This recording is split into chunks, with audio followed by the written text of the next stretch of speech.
Live from Muzzy Field on the sign, Bristol, Connecticut, the Bristol Blues organization brings you Bristol Blues baseball. Good morning, good afternoon, good evening, wherever you may be watching us. Thank you for spending part of your 4th of July with us. I'm Chris Saunders alongside Matt Polick as the Bristol Blues take on the Brockton Rocks. The Bristol Blues 15-12, one game back of first place, 8-10 in their last 10 games. The Brockton Rocks 16-13, one game back as well, 5-5 in their last 10. The Bristol Blues have yet to defeat the Brockton Rocks this season, but this is a far different team than what the Brockton Rocks saw a couple weeks ago. Yeah, this Bristol Blues team, you mentioned it, 8-2 in their last 10. They started 5-10, now sit at 15-12. They're on fire, and they're coming off potentially the greatest win of the season to date last night against the North Shore Navigators, where they defeated them 5-4, comeback fashion, scoring 4 in the bottom of the 8th. Will Nowak shutting it down in the 9th inning.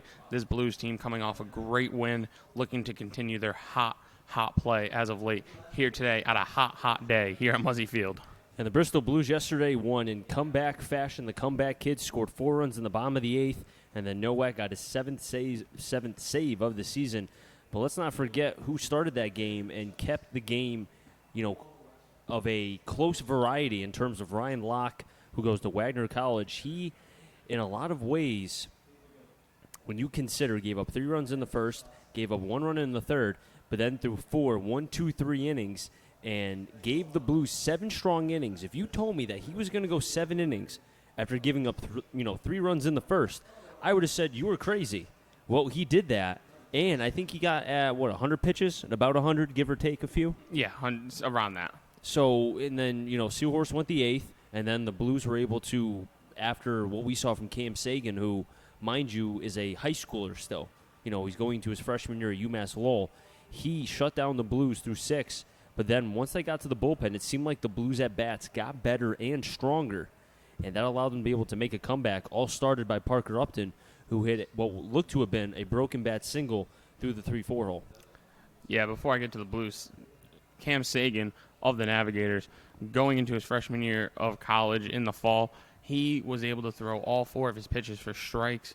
Great command on all 4 pitches. His fastball, changeup, he defined pulling a string when he threw that changeup. Great speed differential on those 2 pitches.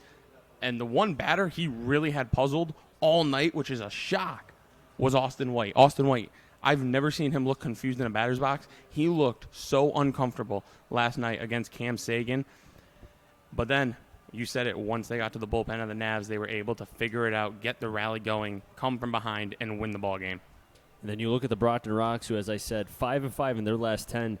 They lost in crushing fashion in the bottom of the 9th, where they were ahead against the Starfires, but lost 2. And, Matt, you said that they lost on, a couple wild pitches and a pass ball. The Westfield Starfires were down, I believe it was down 3-2 or 4-3, I don't remember. It was 3-2. They were down a run going into the 9th inning. They had a man on third with 2 outs. The Brockton Rocks had 2 outs in the inning. A wild pitch allowed the tying run to score, and then another base runner got on. I believe he got a single. He stole second, and then he got to third and home on wild pitches and pass balls respectively. And just like that, the Rocks had lost the game. They looked like they were going to win.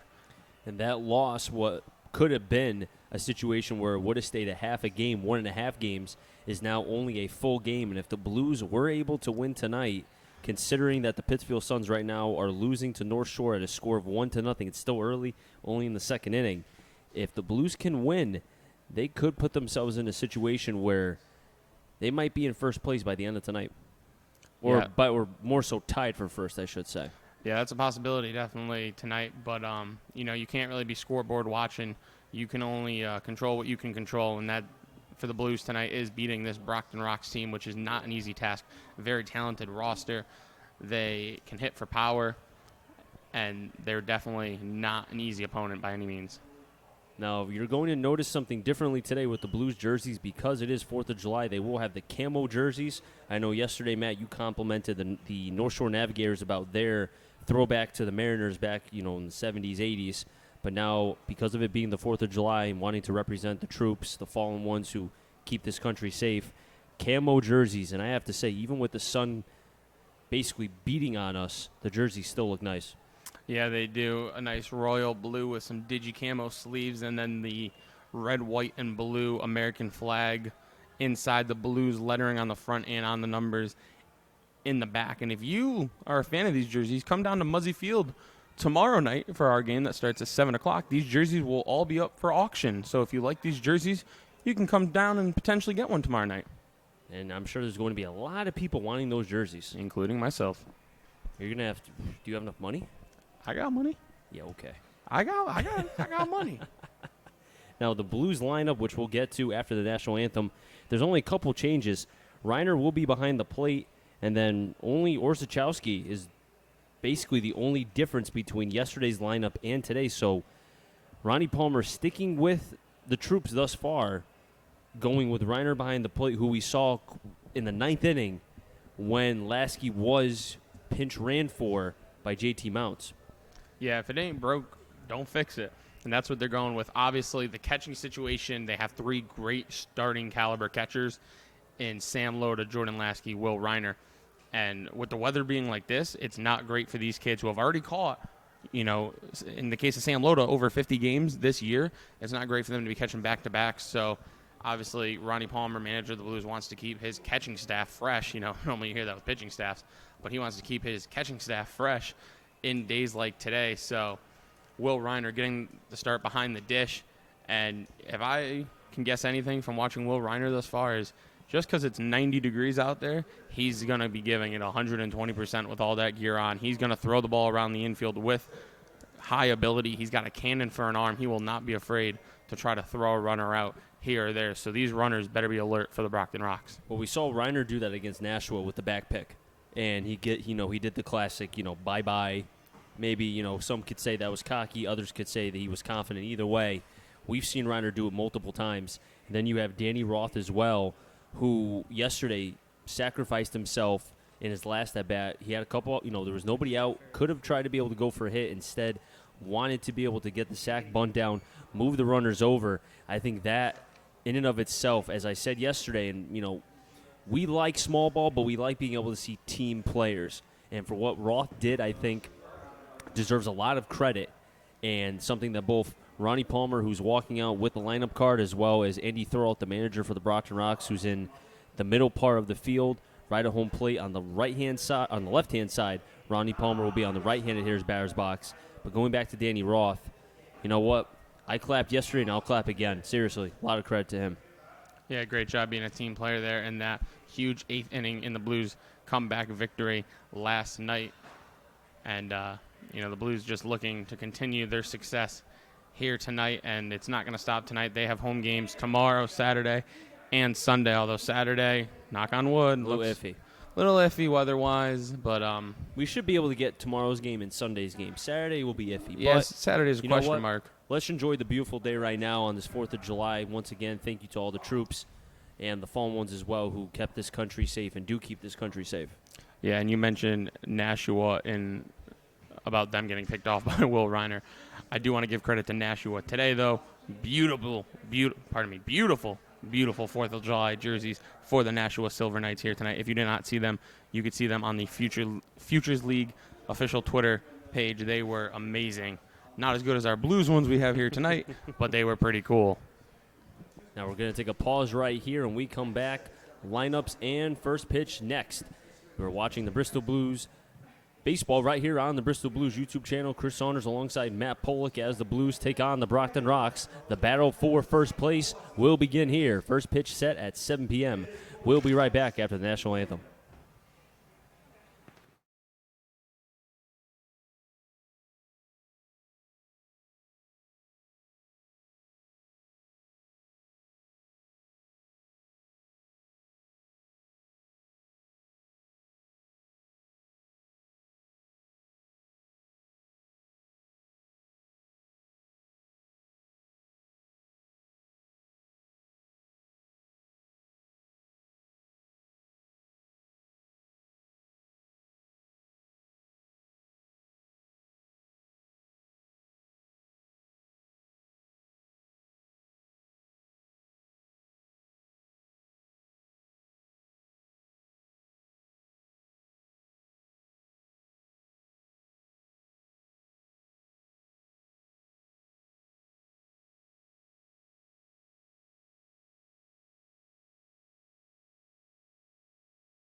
The defense for the Bristol Blues, or correction, actually my partner will do the defense. I'll do the lineup for the Brockton Rocks. He'll be Spencer Smith batting first, batting second Mitch D'Onofrio, batting third BJ Murray, batting fourth in the cleanup spot Gabe Gioso, batting fifth Evan Slight, batting sixth JP Knight, batting seventh Joe Sullivan, batting eighth Cam Thompson, and batting ninth to round out the order Brayley Hollins. The defense for the Bristol Blues in the outfield, left to right, Upton, White, Orzechowski. In the infield, Dwayne Diamond, Roth, Reynolds. That's third to first. Behind the plate, the Villanova product, Will Reiner. And on the mound this evening on the 4th of July for the Bristol Blues, the 6-foot right-hander from Hofstra, Mark Fiello. Fiello 3-0 with a 1.01 ERA, the best on the team. Has started all 3 games, 17 and 2/3 innings thrown, 2 runs allowed, 12 hits to 14 Ks and 7 walks. His last appearance went 6 and 2/3, 2 runs, 6 hits, 3 walks, and 5 Ks in a win back on June 28th. And he'll be facing Spencer Smith, wearing number 22, batting from the left side, 170 average, 8 RBIs, 9 walks, and 18 Ks on the season. This will be the first time the Brockton Rocks see Fiello this year. Spencer Smith slowly stepping in from Northeastern, a sophomore from Massachusetts. Fiello is ready. Smith is ready, and here we go. First pitch on the 4th of July will be grounded over to short. Diamond fields over to first, and in time, another slick play from Zeke Diamond. What a way to start off the 4th of July. Well, the left side of the infield for the Bristol Blues defensively has been quite a show as of late with Buddy Dwayne and Zeke Diamond, so great job by them locking it down for their pitchers. That's a big first out because Mitch D'Onofrio, who is by far the best hitter on the team, 337, 7 home runs, 24 RBIs.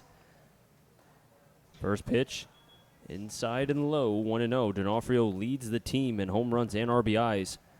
And as far as the FCBL rankings, 7th in average. 1-0 pitch, fires in a fastball outside, swung at and tipped, 1-1. D'Onofrio also first in home runs and first in RBIs.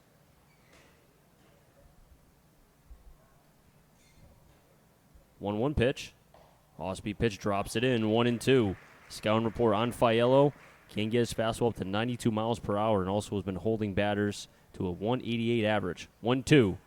In for a call, strike 3. The late strike 3 called by the home plate umpire, but D'Onofrio knew it. First K for Fiello.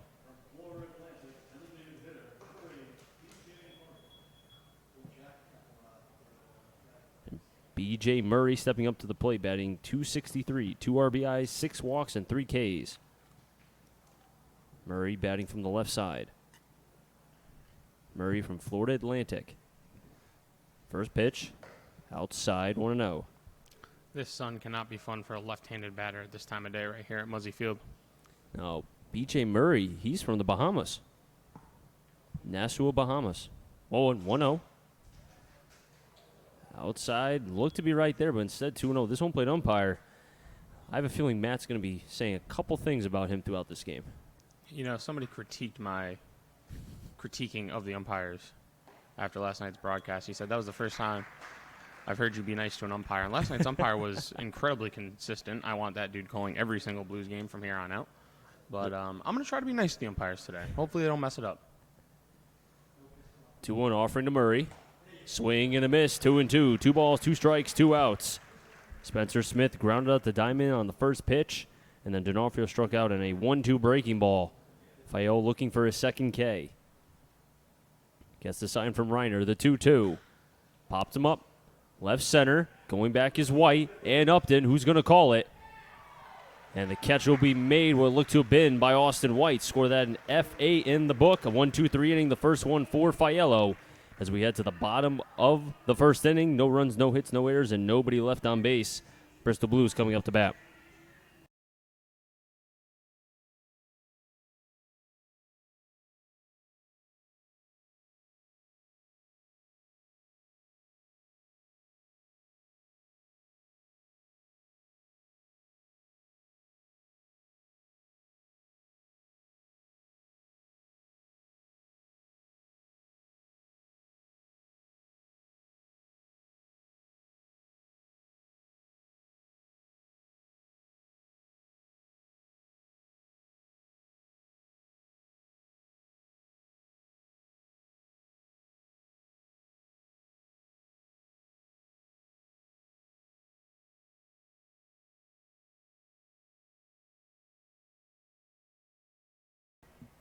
The defense for the Brockton Rocks, left, center, right. Thompson, Slight, and Knight in the infield. Gioso at first.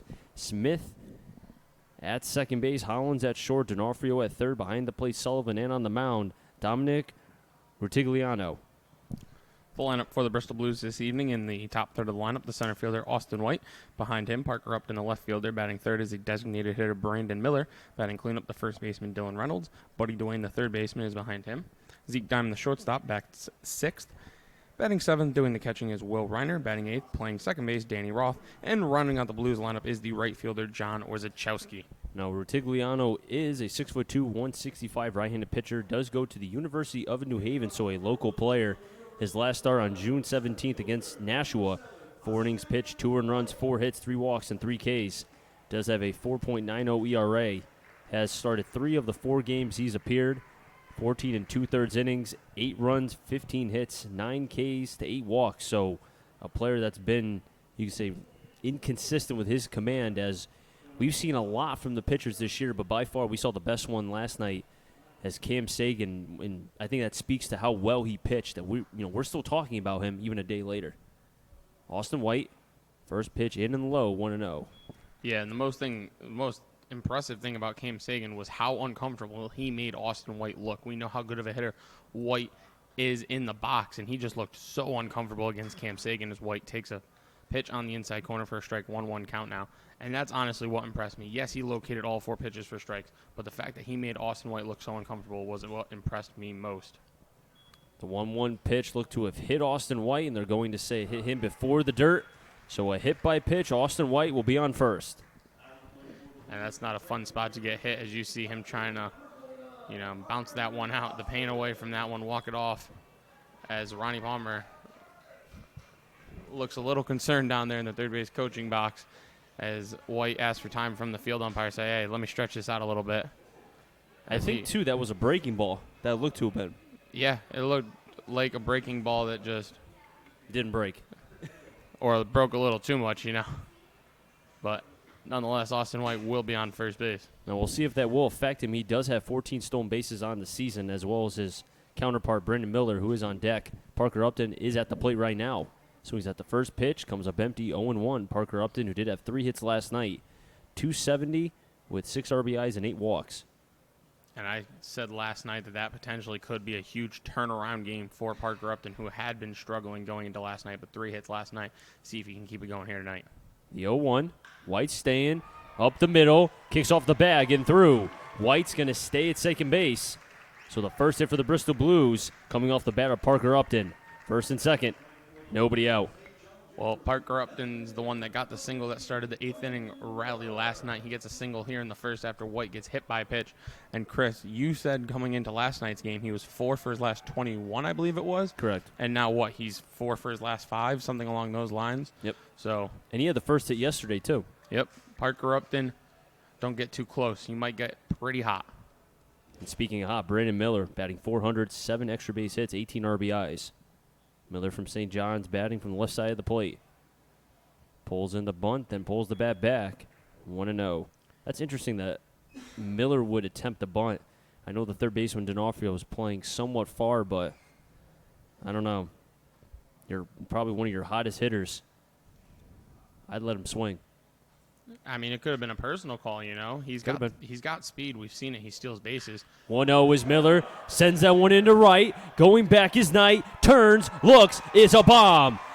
4th of July fireworks off the bat of Brandon Miller. 3-0 Bristol Blues. And this is a great crowd here at Muzzy tonight. A standing ovation for the St. John's product as he rounds third. High fives manager Ronnie Palmer. His teammates await him at the plate. The Bristol Blues are on fire, folks. Second home run for Miller this season, and that's the first home run here at the Bristol Blues home field this season. And now the bigger question is, how does Dylan Reynolds top this? As John Sterling would say, who's taking his first day off in 30 years today. Maybe a little back-to-back, a belly-to-belly. Reynolds takes a pitch for a strike, 0-1. And going back to the game yesterday, we saw 2 home runs hit to that same spot. And now again, same situation, left-handed batter. It seems like the lefties have a lot more power to the right side Another strike, 0-2. Then rather than the right-handed hitters. This field's definitely playing to the left-handed hitters.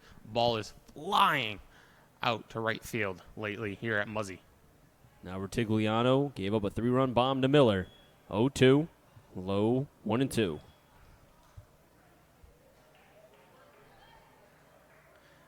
As there's a nice buzz here at Muzzy after that long ball. 1-2 to Reynolds. Reynolds drives that one into right, but Knight charging in, diving play made by J.P. Knight. And the ball's flying off the bats of the Bristol Blues. Couple hard hit balls, Upton and Miller. But Reynolds not rewarded on that one, but if he sticks to that approach, could be a couple hits in his future in this game. Yeah, rough start here for Dominic Rutigliano. As you said, Chris, he's been very inconsistent so far this season. His last outing was a relief appearance, I believe, against the Suns. He just went an inning and 2/3. Now it's, a good start for the Blues to get 3 runs on 2 hits, 3-run bomb by Miller, but the 1-0, Dwayne grounds it over to short. Holland fields near second base, across to first, in time for the second out.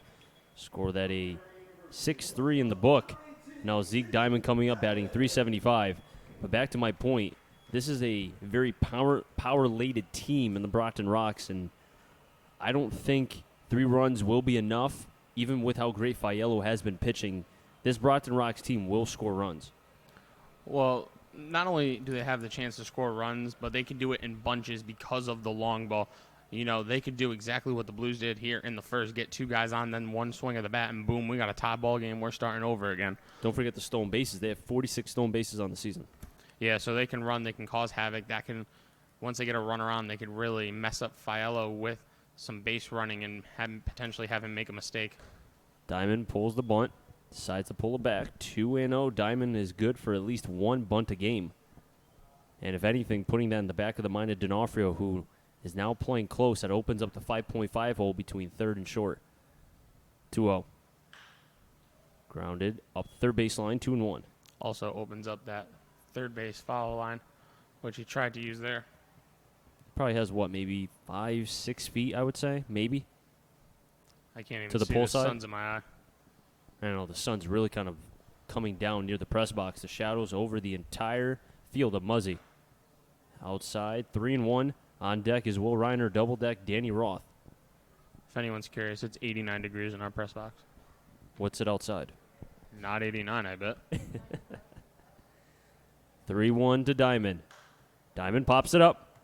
Might stay in play.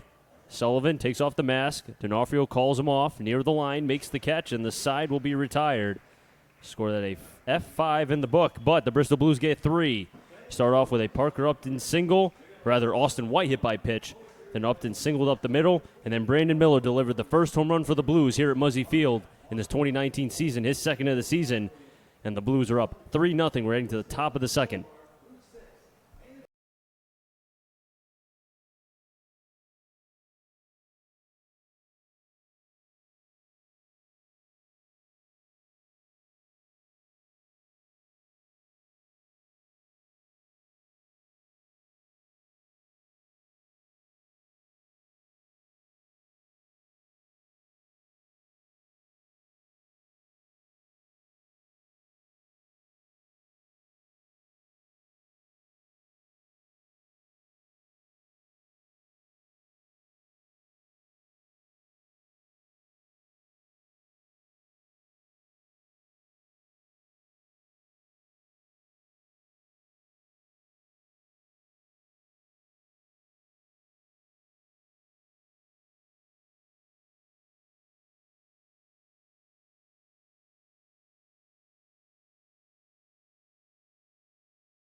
Top of the second, Gabe Gioso, Evan Slight, JP Knife, Anthem Gnon, Joe Sullivan.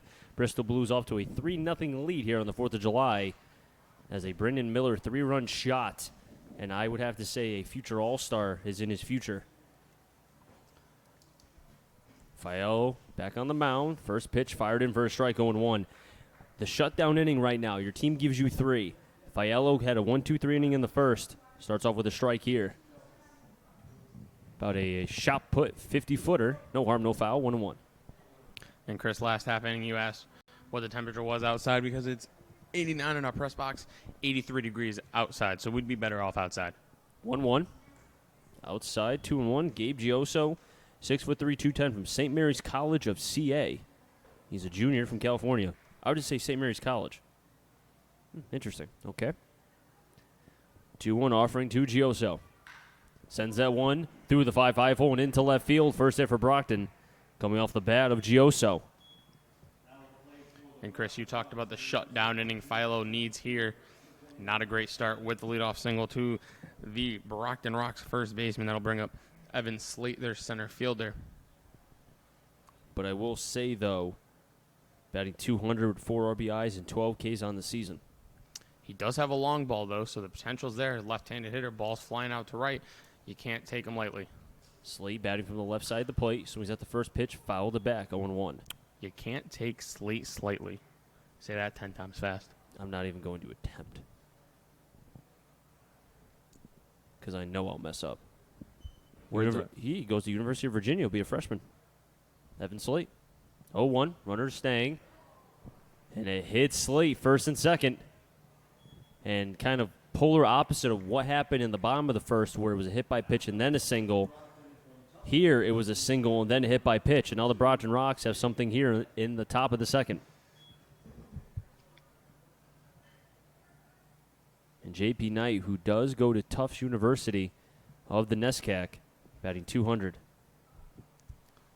J.P. Knight, a little confusion it looks like. I can't tell if he decided he wanted to go with high socks or no showing of the socks. He's kind of in between there. Now, funny story on J.P. Knight. First pitch fastball in for a strike, 0-1. He hit a moonshot at Trinity College in the, I think it was the bottom of the 8th, top of the 9th. I know it was a doubleheader, and it put Tufts up top, and they eventually won. And did not think he could hit a home run just because of the swing and the body, but killed a fastball. It was an elevated one, too. Fael fakes it over to second, paying attention to Gioso at second base. He doesn't have a home run yet here in the FCBL in 55 at-bats. He does have 24 strikeouts, so definitely a possibility here for Philo would be a huge strikeout if he can get it. 0-1 tonight. Outside, 1-1. Now, this Brockton team does have 162 walks. That's first in the FCBL. But their strikeouts, 326.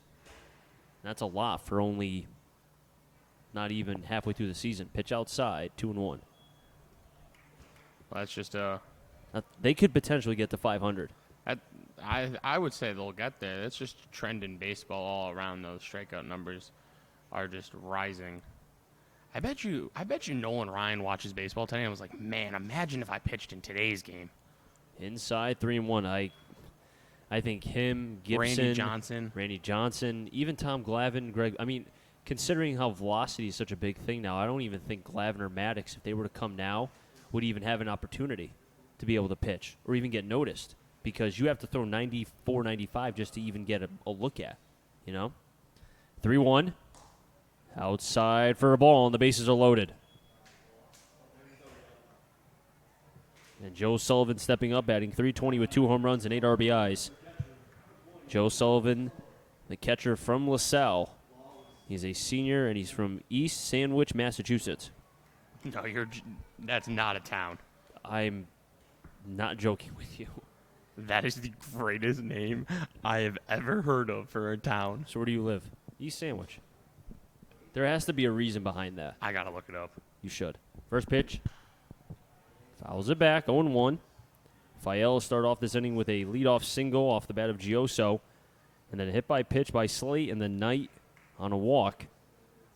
has given Brockton the bases loaded situation after the Blues scored 3 in the bottom of the first. Off a home run from Brandon Miller. 0-1. Outside, 1-1. East Sandwich is a village and census-designated place within the town of Sandwich in Barnstable County, Massachusetts, United States. The population was 33,940 at the 2010 census. So that census needs to be updated. They only do it once every 10 years, so next year it'll be updated. Oh, good point.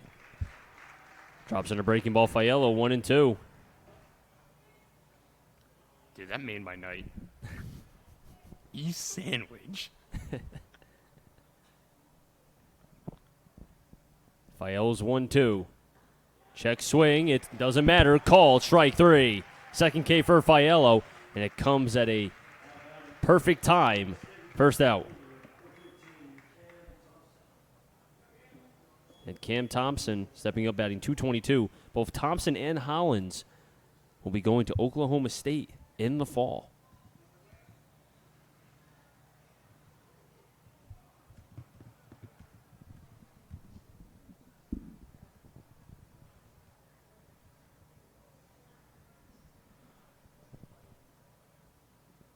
First pitch, breaking ball again, in for a strike, 0-1.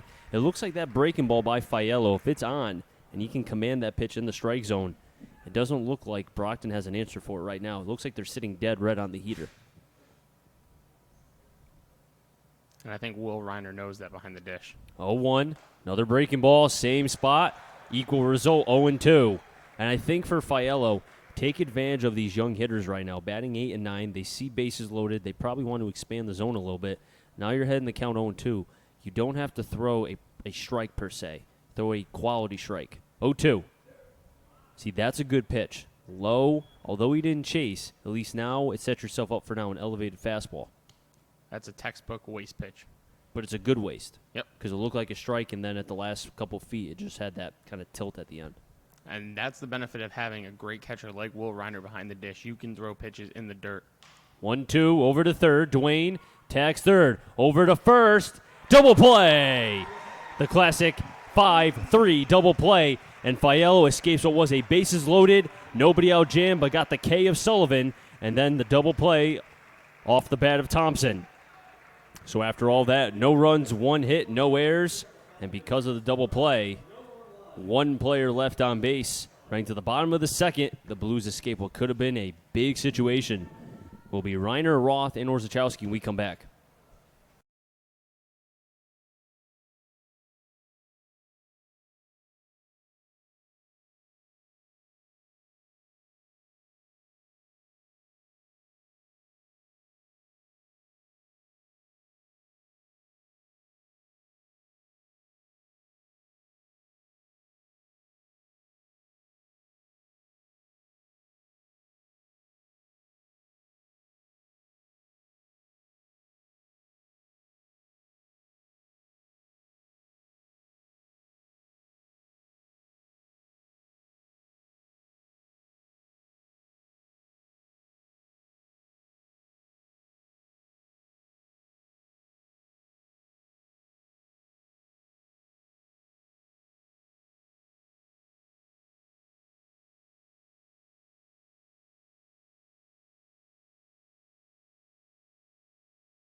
That's so much cooler than Naugatuck.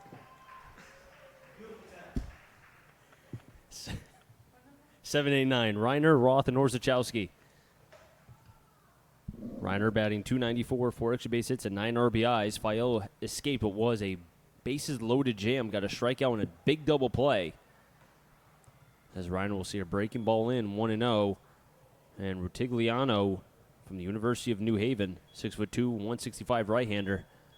Pitches from the first base side of the rubber. Gave up a 3-run bomb. Back in the bottom of the first. Chopper over to short. Charging is Hollins on the run. High, but will make the play. As Gioso used all of his 6-foot-plus height for the first out.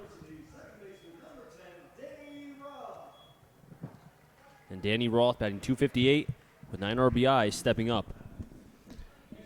And just because he gave up a long ball and 3 runs in the first does not mean that Retigliano is necessarily out of this game. We saw Ryan Locke yesterday give up 3 runs, 2 homers in the first, settle down and threw 7 strong innings. Or 7 strong innings. 7 strong innings, yep. Yep. But no, you're right. I think that's a great comp. Even though it's not really how you start, but it's how you finish. And we saw Locke finish strong. These are the games where you can show what you're really made of. Yep. Pitch inside. Roth looked like he kind of just moved a little bit as he's wearing 2 different socks because of it being the USA colors, 1 red, 1 blue. 1-1 to Roth. Outside but low, 2-1. Roth, who does go to Roger Williams, a senior from West Hartford, Connecticut. As the sun slowly going behind the trees, but not there yet. 2-1. Swing and a miss on the changeup, 2-2. Yeah, I think by the top of the third, the sun will be down. We can take the shades off and might cool down here a little bit, hopefully. Well, it's supposed to be in the 70s, I think, once the sun completely escapes us for tonight. 2-2. Over to short again. Hollins, Fields, 2 down. Nice play by Hollins. He was really quick on that transfer, getting that ball, staying low. Once it was in his glove, it was in his throwing hand and out of his hand. In probably just a second, really quick transfer by the Rock shortstop there. And that'll bring up the 9-hitter for the Blues, the right fielder, John Orzechowski. Oklahoma State's going to have some pretty nice players between Thompson, Hollins, and JT Mounts, who plays with the Blues. Orzechowski swings at the first pitch, charging in D'Onofrio on the run, and in time for the third and final out. Score that, a 5-3 in the book. So 2 6-3s and 1 5-3. And after Retigliano gave out a 3-run bomb in the bottom of the first, had a 1-2-3 inning here in the bottom of the second. And just like that, Fiello was back out there in the top of the third. And he'll be seeing 9th and top. Hollins, Smith, and D'Onofrio when we come back right here on the Bristol Blues YouTube channel.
Always hysterical.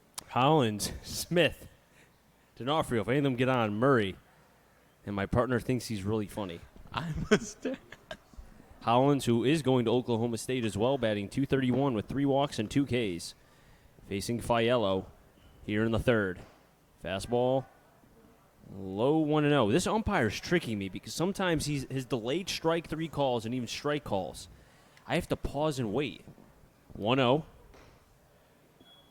2-0. You cannot critique the umpires tonight. I was told I critique them too much. Who told you that? My uncle. Oh, okay. Gotta listen to him. 2-0. Popped him up into center. But there's Austin Slick Fielding White to make the catch. My uncle was also the one that said I should do radio over TV because when you're calling a game on radio, nobody knows if you're actually making the right calls or not. Yeah, he's got a good point. What's the saying? You have a face for radio? Yeah, there you go. Not saying you do. I'm just, again, that's the joke. That's the subtle. That's the joke that I'm not very good at. The subtle insult. Yep. Oh, stop. Spencer Smith's coming up to the plate. Pulls the bunt. Doesn't matter. Call the strike. 0-1. Smith grounded out to lead off the game. And as we saw yesterday, Zeke Diamond making one play that was off a back foot over to first and did it again here today. Fiello working quickly. The 0-1. 0-2. Fiello looks to be consistently on his game here in the third. The second might have been the inning that Brockton should have gone after him, but a K and a double play evaded that. 0-2. That's going to die in the infield, but Dwayne charging over to first in time. 5-3 in the book. And Dwayne, for as big as he is, really shows his athleticism and being able to go vertically both to his arm side and glove side. There, going to the arm side, or rather the glove side, to be able to make that play. Yeah, he's shown it time and time again. He's a great defender over there at the hot corner. I want to see how tall he is. I'm guessing 6'3". First pitch, low to Mitch D'Onofrio, who struck out. One of the first Ks for Fiello, who does have 2 today. Now, it looks like he's 6'4", 220. Wow. Close.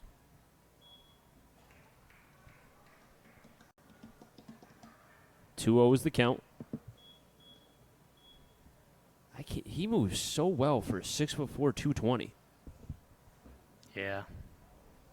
I don't move that well. 2-0.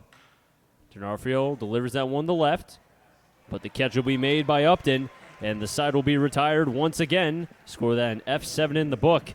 Second 1-2-3 inning of this game for Mark Fiello, and the Blues are on top 3-0 as we're heading to the bottom of the third.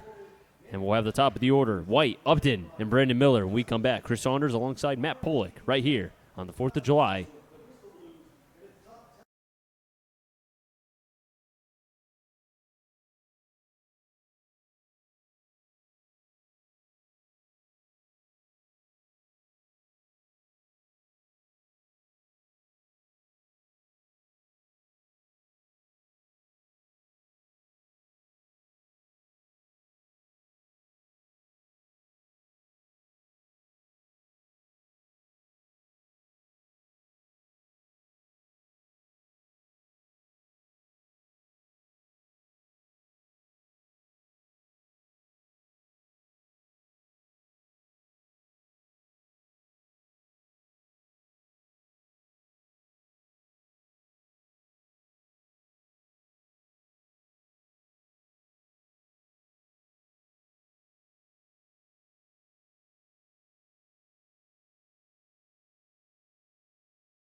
Top of the order.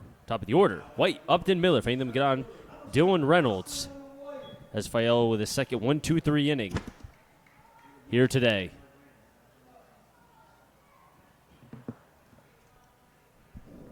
We have a lot of fun here in the booth. Austin White was hit by a pitch to begin this. I don't know why. There's something about you, Matt. White tried to bunt, but looks like he crossed home plate 0-1. Shout out to the Blues fans coming out. Great crowd here on the 4th of July here at Muzzy Field. Also, give a lot of credit to Jack O'Donnell and Connor doing a fine job for us today. Shout out Yale. 0-1, outside 1-1. And if people are wondering why they hear the word Yale a lot, that's because our computer operator and manning of the controls, Jack O'Donnell, is going to Yale in the fall. 1-1. Low, call the ball, 2-1.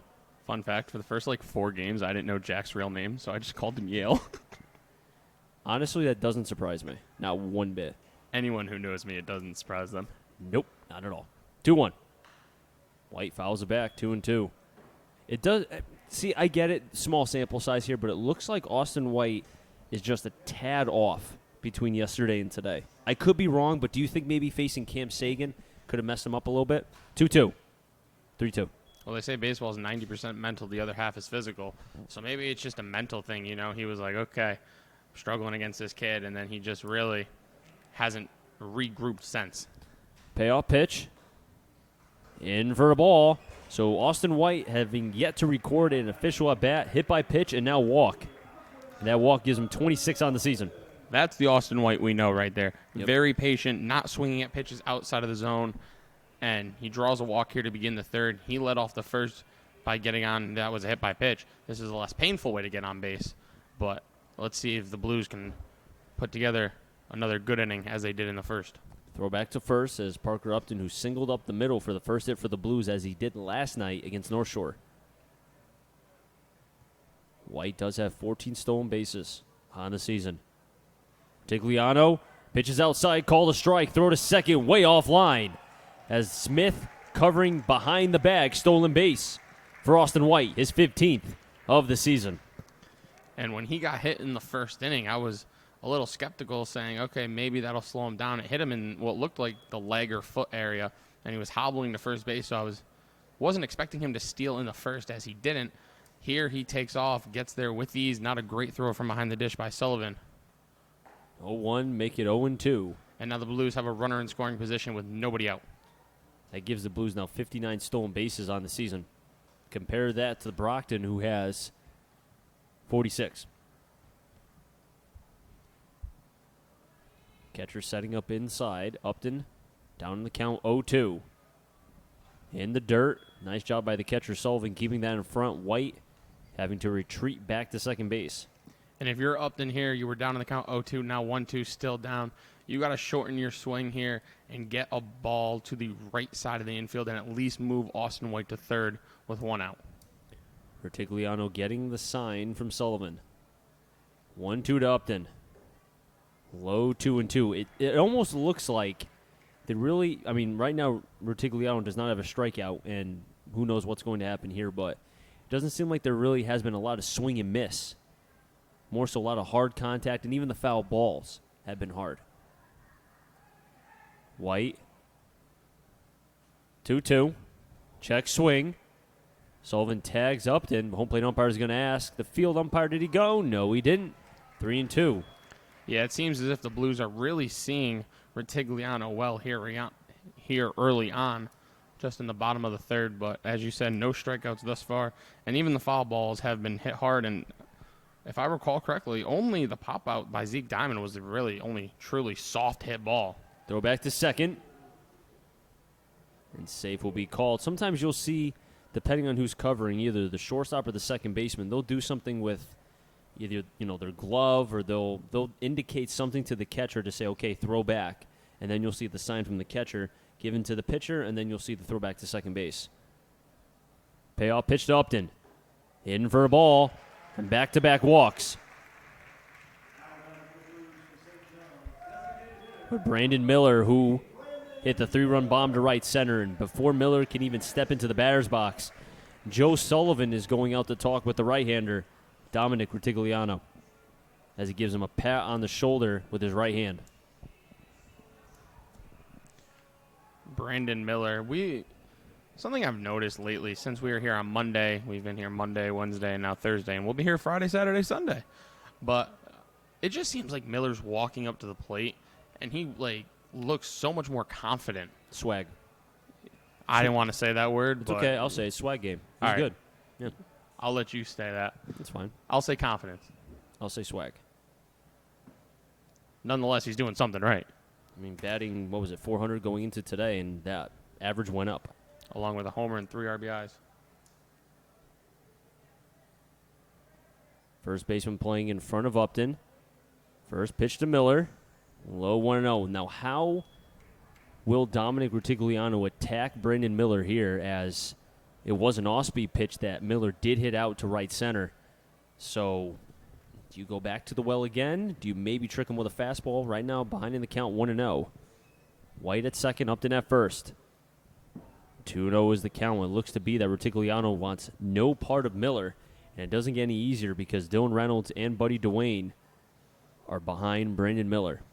Miller obviously hit the home run to right field, but he has power to all fields, and he has a huge left center field gap right now as the center fielder Slate cheating towards right center. 2-0 pitch. And just fouled off. 2-1. That's a pitch that might have been ball 3. Yeah, that's not a great 2-0 swing from the Blues' designated hitter. 2-0, you could be sitting on one pitch, right? Especially when you're as hot as Miller. he should be sitting on one pitch, and I think he just got a little too anxious up there, 4th of July, nice crowd here at Muzzy. He already has one homer, has a chance to really do some damage, maybe break this game open. I think just got a little eager there on that 2-0 pitch. Throw back to second. And safe will be called. It looks like White very well timing to get back to second. It's almost as if he knows when Ritigliano is going to throw behind him. Now Gioso is playing. He was in front of Upton. Now he's behind with the 2-1 pitch coming to Miller. Big swing and a miss. 2-2. And the crowd saw that big swing. They know that Miller's trying to do some damage here yet again. And the first baseman, Gioso, moving behind the runner. Remember, Miller showed bunt the first pitch in his first at-bat. Maybe he was saying, okay, maybe he'll do it. Yeah, he went deep, but you never know. Now he's going to play behind the runner, Upton. Ritigliano pausing the 2-2. And a swing and a miss as Sullivan points out to the pitcher, Ritigliano. First K today. That's a big one as Miller goes down. And Dylan Reynolds coming up with one out. Sorry, Chris.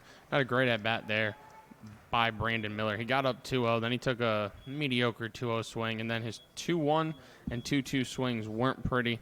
Looked like he was trying to do too much there. First pitch to Reynolds, taking first strike. As now Dylan Reynolds is the one up with 2 on and 1 out here in the third. Upton at first, White at second. And Ritigliano is really paying a lot of attention to Austin White. And I know why in some ways, but still, the chances of you picking off White is pretty slim. Yeah, maybe he'll try to attempt third, but I don't know. I would focus on the batter here. 0-1. Nice stop by Sullivan, 1-1. Well, I think Ritigliano should trust his catcher Sullivan, especially with a left-handed batter. It'll be that much easier to make a throw to third if Austin White decides to take off. That's a good point. It will be a much easier throw if there was, Reynolds batting left rather than a right-handed hitter. 1-1, call the strike, 1-2. Pitch looked a little outside. Oh, it begins. Ah, snap. All starts with a little pitch outside.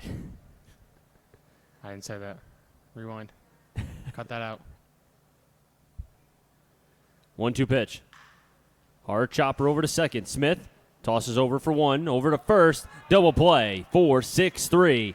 And that's exactly what Ritigliano needed.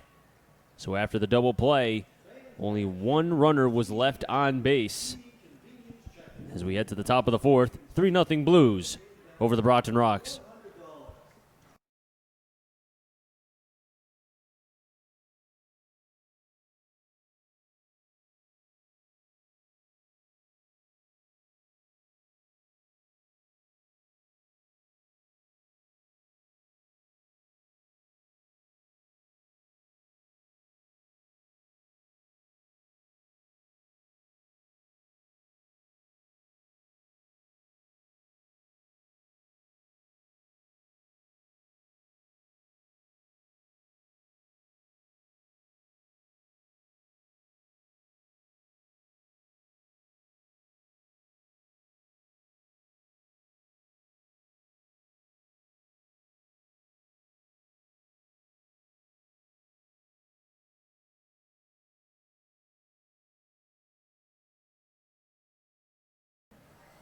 Three, four, five. Murray, Gioso, and Sleep. Any of them get on J.P. Knight as the starting pitcher for the Brockton Rocks. Dominic Ritigliano got a big double play and had first and second with nobody out, but came up with a K of Miller, and then Dylan Reynolds, who another double play for him. Nice turnaround between Smith, Hollins, and then Gioso. And the Brockton Rocks will have an opportunity here to be able to try to cut down this deficit. Right now, 3-2-0 for the Blues. 0-1-0 for the Brockton Rocks here on a 4th of July and a beautiful day. Even though it's been humid, the sun now close to about sunset, and the temperature will drop a tad. First pitch breaking ball high, 1-0. Our press box is down to 88 degrees. We're getting there. By the end of tonight, it'll be like 75. No, not a chance. It's going to stay above 80 all night. But see, this is, even with the sun, gone, now it's kind of cool a little bit. You can feel the breeze more. Yeah, it's a little better. 1-0 pitch. 2-0.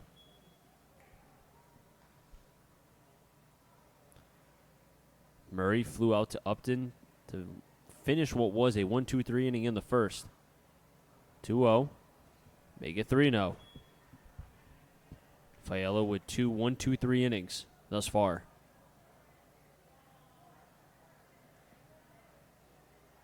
Three-0 offering. Fighting back is Fiello, 3-1. Now, Fiello was ranked as the #1 blue chip prospect, was a 3-time All-Nassau County selection. His senior year, he was 5-0 with a 1 ERA. Not too shabby. 3-1. Call the strike. And even my partner, my partner's not too happy with that call. Plead the fifth on that comment. Now this pitch has to be close because I think the umpire may know that was a ball. Payoff pitch. Murray sends that one. Foul.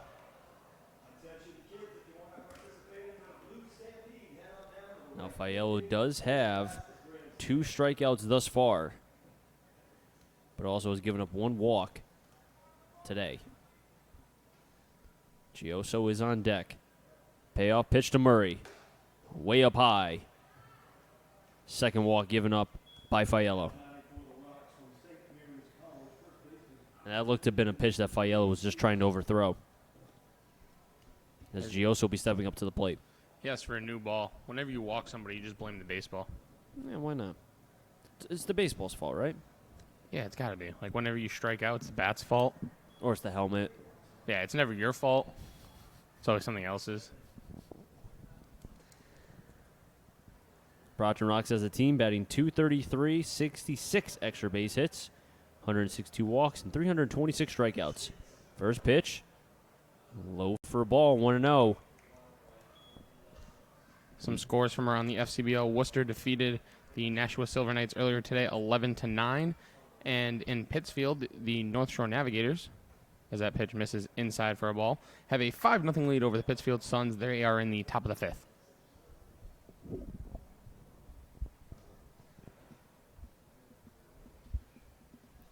2-0 pitch. Sends that one towards right. Warzachowski at the wall. He turns, and that ball is gone. A 2-run shot off the bat of Gabe Gioso, his 3rd home run of the season. And the Brockton Rocks have cut down the deficit to only 1. It's 3-2.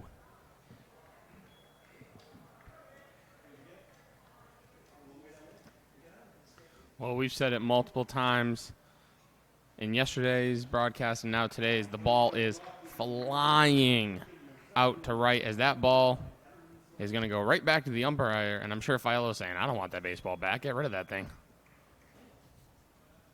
That ball hit the trees and came back into the field, so it was thrown in by the right fielder, Warzachowski, and now it's back in the umpire's ball bag. Now, first pitch eyes, Fiello is looked to be a tad overthrowing with Slate at the plate. Slate came into this game batting .200. Blues now only up by 1, 3-2 over Brockton. 1-0. Another high fastball, 2-0.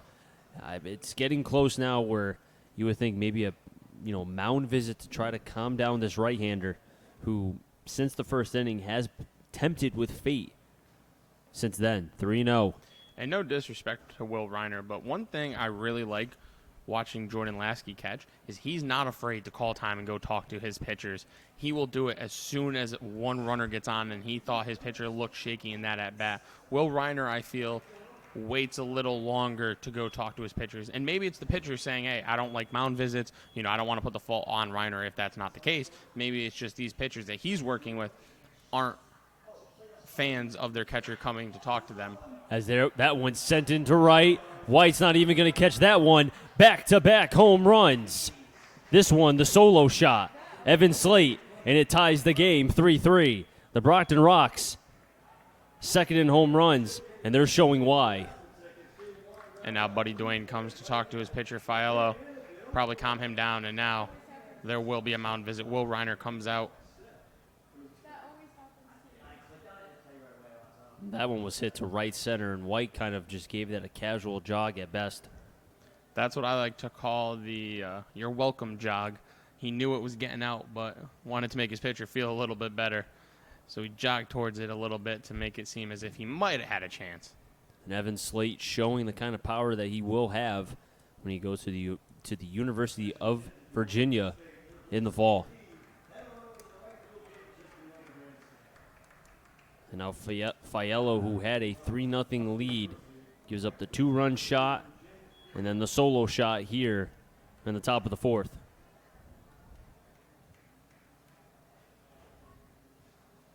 And just like that, we got a brand new ball game.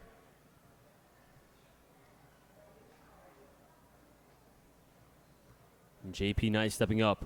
Shows the bunt, but it's foul back 0-1.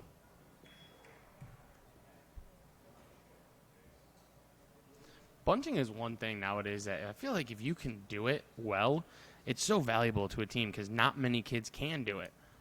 So if you can even just be a guy that can come out off the bench and drop down a sack bunt, or if you're fast, get a bunt for a hit, that's so valuable to a team. 0-1. Foul back again now to the right side, 0-2. The swings of the Brockton Rocks, even on the foul balls, you could tell they're swinging for the downs. Yeah, they're trying to create some of their own fireworks here on the 4th of July. 0-2. Inside for a ball, 1-2. Now we've seen 3 home runs today, 1 off the bat of Brendan Miller for the Blues, and then now 2 for the Brockton Rocks, Gioso and Slate. Slate the solo shot, and then Gioso the 2-run home run. As we're tied up at 3, still nobody out. As JP Knight will call time.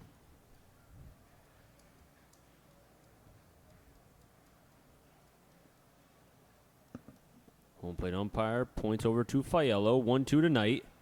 Breaking ball in, called. Strike 3. JP Knight down on strikes.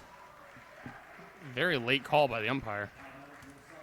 And that's the 3rd K for Fiello. And Joe Sullivan stepping up. He struck out looking back in the 2nd. Sullivan batting from the left side. Sullivan, a senior, goes to LaSalle. Takes a big swing and a miss. 0-1. Sullivan, 6'3", 215. As I said, does go to LaSalle. LaSalle is in the GNAC Conference. Play along with the St. Joe's Monks and Suffolk University. 0-1, just a bit outside. 1-1. The way these hitters are swinging, you might as well just say it's a tie game and go to the home run derby. Well, if it's a home run derby, I think Brockton might have the advantage.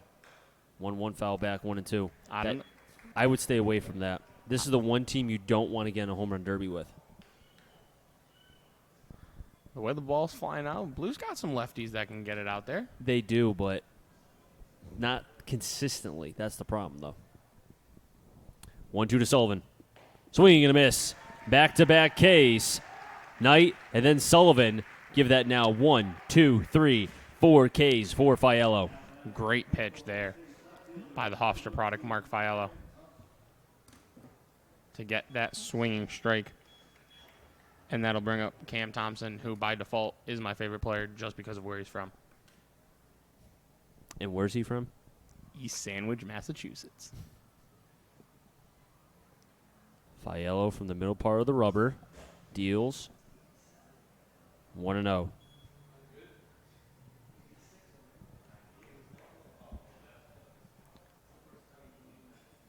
So far, 3 runs on 2 hits for Brockton here in the top of the 4th. As Fiello fires in a fastball, 1-1. Now, as we said with the starting pitcher for Brockton, same here for Fiello. How does he react after giving up 3 runs in 1 inning? 1-1. Check swing, got a piece of the bat, 1-2.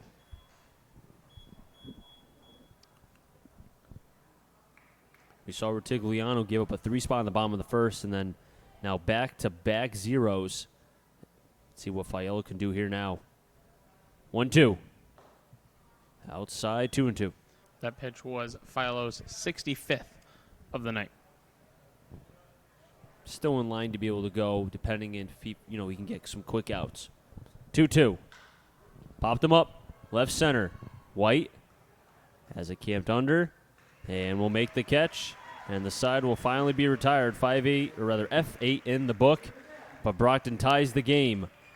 3 runs on 2 hits. The solo shot hit by Slate. The 2-run shot by Gioso. As we head to the bottom of the fourth, the Bristol Blues will have in the order 5, 6, 7, Dwayne, Diamond, and Reiner. We come back.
Dwayne, Diamond, Reiner. If any of them get on, Danny Roth.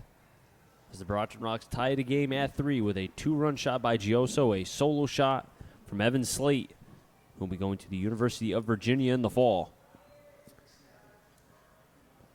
And Buddy Dwayne will swing at the first pitch, over to second. Smith makes a nice little play there, 1 down. And now Retigliano, who gave up 3 in the first, and then he had a 1-2-3 second. He allowed 2 to reach in the third, but got out of it with a strikeout and a double play. And now here a 1-pitch, 1-out scenario here in the 4th inning after his team tied the game. He has a chance now. He gets this shutdown inning, get his team back up to swing the bats. Retigliano can really have a nice outing here today after his team picked him up in the top half of this 4th inning. Diamond bunts up the third baseline. D'Onofrio fields over to first. And that's going to pull off Gioso. And as we've seen time and time again, Zeke Diamond will bunt. And you saw right there, probably the best bunter on the team and could be the best bunter in the FCBL. D'Onofrio did everything he can to try to get Zeke Diamond at first. Just not the great throw. As Will Reiner will be at the plate. Reiner from the right side, or rather the left side. He takes a strike, 0-1. But as you said, Retigliano really has calmed down since that first inning. Throw back to first. And his pitch count is in pretty good shape right now. He's at 50 pitches. So if he can get out of here with under 60, he's really in line to potentially maybe 7, depending on how quickly he can get some outs. 0-1, low 1-1. And a good crowd here at historic Muzzy Field on the 4th of July. As people here want to be able to see the Blues, as we will have fireworks on Saturday. Now, tomorrow is Barkin' in the Park, so make sure you bring your dog and enjoy a baseball game. Woof. My dog will be here. Mine won't. Aw, 1-1. In the dirt, Diamond's going to go, and there won't be a throw on the wild pitch. Diamond will advance to second.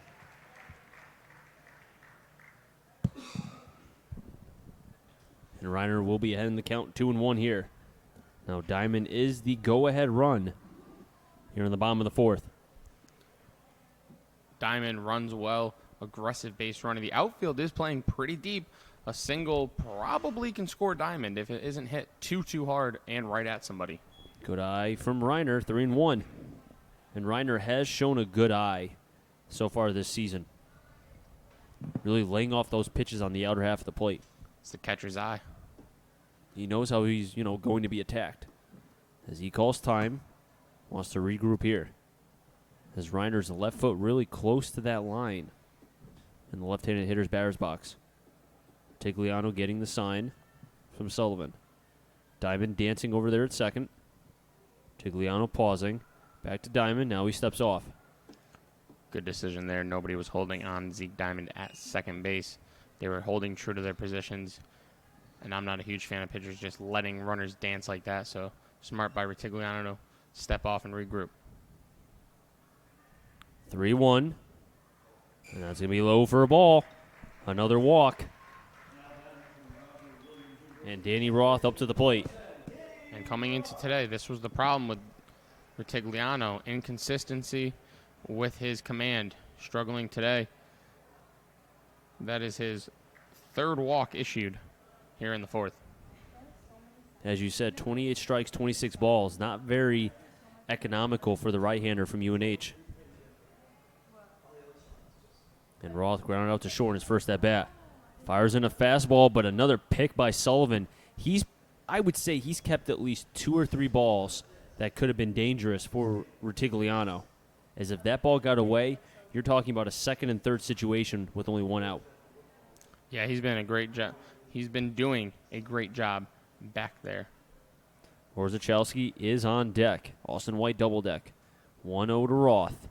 Takes a big swing and a miss. Foul tipped into the mid of Sullivan. 1-1.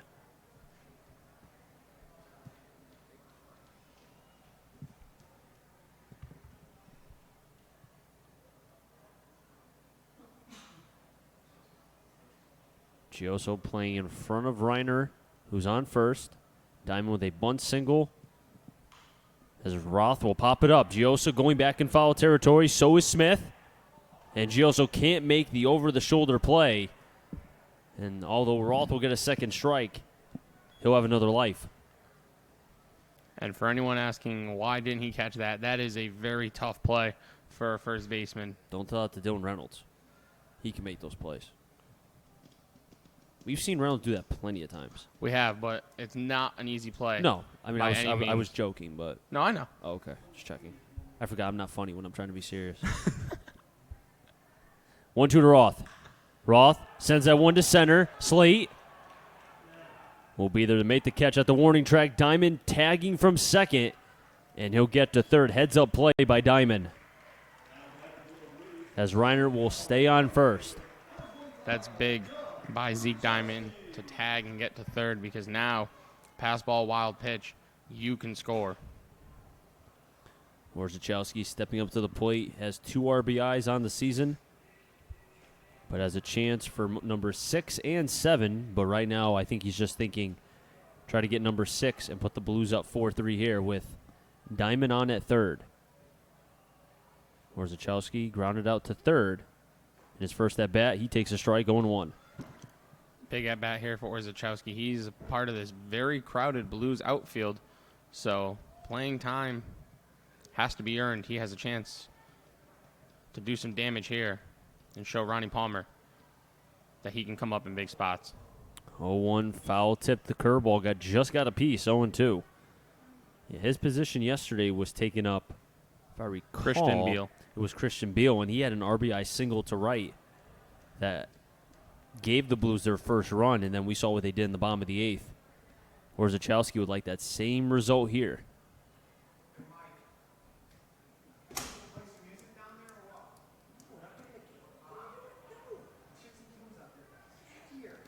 Oh-2. Outside, 1-2.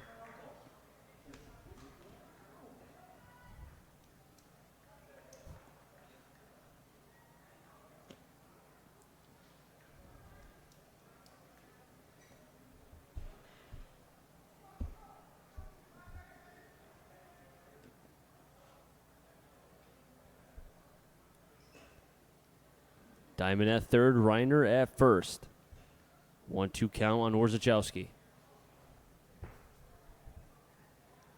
Another stop by Sullivan.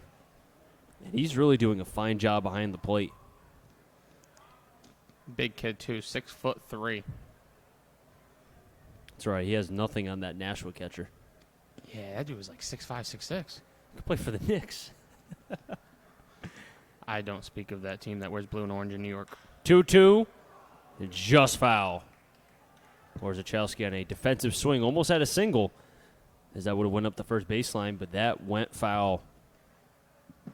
Yeah, and we saw Will Reiner on Monday, I believe it was, have a double down the right field line that kicked up some chalk.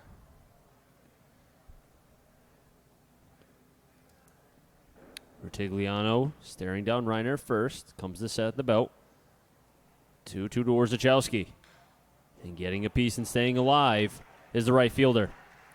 Now I wonder, getting off topic real quick, I wonder where Kawhi's going to sign. Toronto. Think Toronto? Yeah. Yeah, Broussard said he's leaning towards, I think, Toronto. The whole country of Canada loves that dude. Yeah. Yeah, I mean, he basically carried that team on his back and shoulders and knees and elbows. 2-2. And another foul ball. A classic pitcher-hitter battle. Orzechowski and Rutigliano. Hey, Chris, you know what Orzechowski's having right now? A quab. A quab. There you go. See, I know. Look at Grandpa over here getting with the times. Okay. Jeez, the insults keep on coming. Shots fired. Austin White is on deck. This has to be, 9th, 10th pitch at bat here. 2-2. Swing and a miss. And Orzechowski goes down swinging. So Rutigliano wins that battle, and the Blues strand runners on first and third. No runs, 1 hit, no error, and 2 players left on base. We're tied at 3. As we get to the top of the 5th, we'll have 9th and top. Holland, Smith, and D'Onofrio. We come back for the Brockton Rocks.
Holland, Smith, D'Onofrio. If any of them get on, Murray.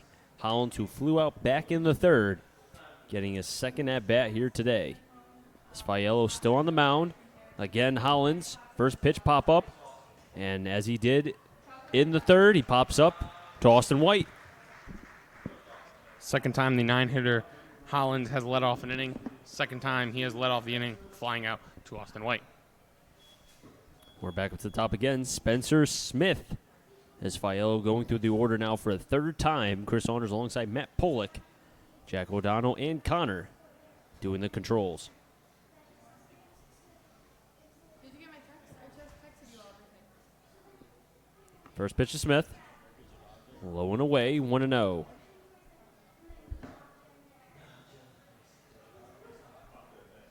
Fiello thus far with 4 strikeouts, a couple walks. Pitch outside 2-0. Has surrendered, though, 3 hits and 3 runs. The 2-run shot and the solo home run to make this a tie game here on the 4th of July. 2-0.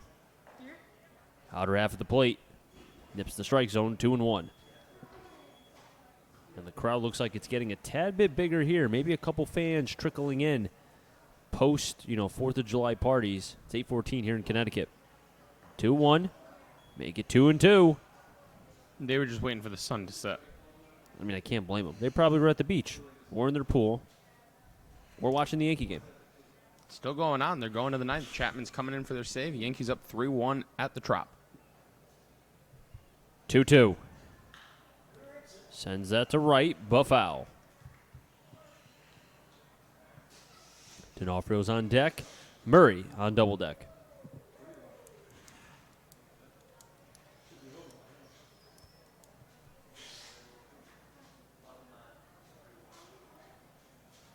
Smith at the plate with a 2-2 count. Fiello deals, fires. And where was that pitch? Fiello hopping like a bunny. Wanted that pitch.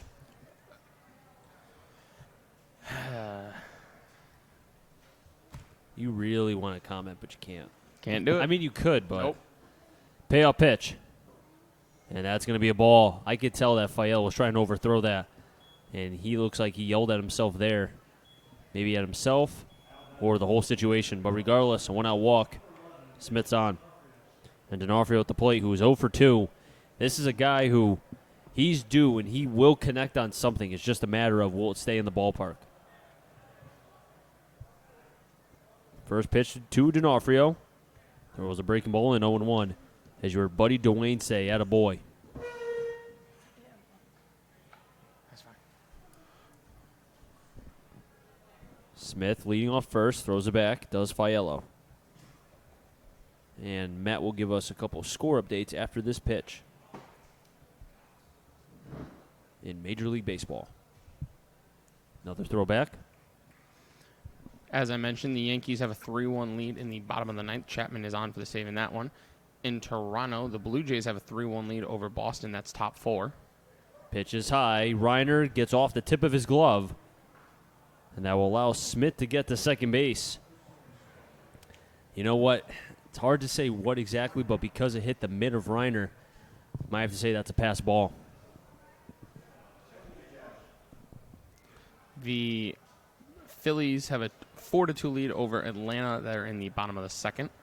In the top of the first, the Angels have a run on the Rangers, 1-0. That game just getting underway.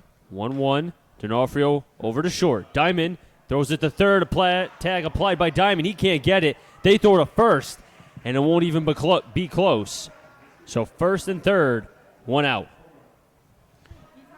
And that's, I got to imagine that's going to be ruled a fielder's choice and not a hit for D'Onofrio because the fielder made the choice to throw to third instead of first. Exactly. So D'Onofrio kind of gets the short end of the stick on that one. But nonetheless, he's on base, runners on the corners, and just one out for the Brockton Rocks here in the top of the fifth. And I like the attempt by Diamond, but it looked like he hesitated by 1 second, maybe waiting for Dwayne to get to third. As that pitch is low, 1-0, as there is bullpen action right now with Murray at the plate. That looks to be Nyman, who's warming up. At 9:10, the Padres will take on the Dodgers. And then a few finals from this 4th of July. 1-0. High 2-0. The Nationals defeated the Marlins 5-2. The Indians beat the Royals 8-4. The Reds beat the Brewers in a pitcher's duel 1-0. That one run was scored in the bottom of the first. And the Tigers beat the White Sox 11-5. Pitch foul back, 2-1. And in the FCBL, the Worcester Bravehearts beat Nashua 11-9. North Shore 6-0 over Pittsfield. So right now the Blues, if that score stays and they were able to win, they would be tied with the Suns for first place. But right now, they're tied right now with the Brockton Rocks. Pitch foul back, 2-2. And the Rocks are threatening. Runners on the corners, one out, and their three-hitter at the plate. Fiello, 44 strikes, 36 balls. With Gioso, who did hit the two-run shot back in the fourth, is on deck. Fiello steps off. I would say this probably is his last inning. It's just a matter of if this inning continues, which will be his last batter. 2-2. Murray popped it up. Dwayne going near the fence, and it'll be foul. Update from the Trop. Joey Wendell, an RBI double, and the Rays have cut the deficit. It's just 3-2 now, so Chapman in some trouble down in Tampa. It's so hot, my phone case is sweaty because of my pants. Jeez. That's how hot it is in here. It's like 86 degrees. 85, actually, Chris. Oh, sorry. Time was called. That was a pitch right down the middle. And a delayed time call as Casey Bass. Casey Bass gave the strike 3 call. the lumberjack having some fun in the Blues dugout. I love it. He's due too eventually, you'd have to think. 2-2. Murray just gets a piece. But going back to Casey Bass, I know he's been struggling, and there's been questions about because he's a D3 pitcher and having to adjust to this pitching. He will. It's just a matter of when. But, you know, even with his struggle, still has the same attitude, wants to be able to get better, and is always working in the cage. And I've noticed his mindset has not changed from when he got here until now. Still the same kid. Yeah, he's had a great attitude through all of this. Obviously, he started out with more playing time, and then As guys came in and Dylan so Reynolds forth, yeah. got hot. Yep. And defensively even has been great over there at first base. And Brandon Miller, arguably a top 3 hitter in the FCBL, is in your DH spot. It's just been tough to get Casey Bass at bats. 2-2. And another foul ball up the first baseline. And another long at-bat. As we saw, Orzechowski had one in the last half inning for the Blues against Rutigliano. And Orzechowski struck out. I think Fael would love to get a K here. 2-2. And same as before, a foul ball. Fiala would love a strikeout or tailor-made double play. He already has one double play today. Started by Duane, who tagged third and then went to first. 2-2 to Murray. That's going to be low, 3-2. And as we've seen, Fiello will try to overthrow him. When he does, he has that violent delivery where he'll follow towards first base and doesn't really get that extension.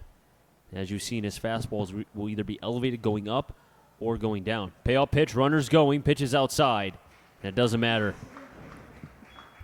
D'Onofrio will get to second, Murray to first on the walk. 2 walks in this inning. Smith, who's at third, had a walk, and now Murray. And Ronnie Palmer slowly walking out to the mound, hasn't signaled yet. And now he has. And Fiello's day will be done. And we'll be right back.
Pitching change for the Bristol Blues. Fiello was out after 4 1/3, 3 hits, 4 Ks, and 4 walks.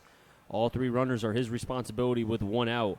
as Dominic Nyman is on the mound, a 2.03 earned run average, and he is 5-0.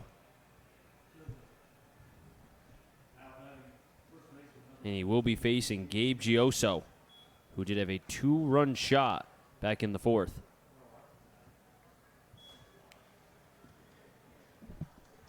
And just 3 hits given up by Fiello, but deep counts, lack of command, walking batters. Had 4 walks through just 4 1/3. Led to an early exit for the Hofstra product. Nyman, slide steps. Those are breaking ball outside, 1-0. We haven't seen Nyman in some time as the ball got away from Nyman a tad. As you saw, Diamond and Nyman, tried not to rhyme that, but going after that ball. We got Dr. Seuss over here in the booth today. Now Gioso is 7th in the FCBO in Ks. 1-0, hot shot up the third, but foul. Smith got to get jiggy over there, not get hit by that ball. A little shake and bake.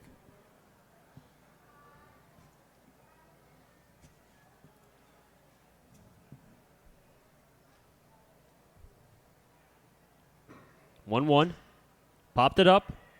This might stay. Diamond going back in shallow left field. He'll make the catch. Runner was tagging from third, but he did not go as Smith held up. As Diamond at first wanted to throw, the runner was going, and then for some reason he didn't. And no matter what, the bases will still be loaded and 2 down. Diamond showing his athleticism at shortstop. Good job by Diamond. Smith just, all the momentum of Diamond was going back away from the plate, so I really thought Smith was going to test it. I thought so too. But what do I know? Now left on left, Evan Slate. First pitch breaking ball in, first strike, 0-1. Smith at third, D'Onofrio at second, Murray at first. Nyman got the first out as he came in with the bases loaded. Nyman is 5-0 on the season. Something rare for a reliever. 0-1. Nice block by Reiner, 1-1. And you remember when we first had a chance to talk with him, how he said he wanted to be able to find his command of his two-seam, because he said he had problems throwing it to the inner half of the plate against lefties because it would start out a middle and then go away, rather than starting out to the inner half of the plate and then going to the back door. 1-1. Breaking ball, couldn't snap it down, 2-1. Nowhere to put Slate as the bases are loaded. Blues looking to try to escape a second bases loaded jam. They had one back in the second before a K and a double play.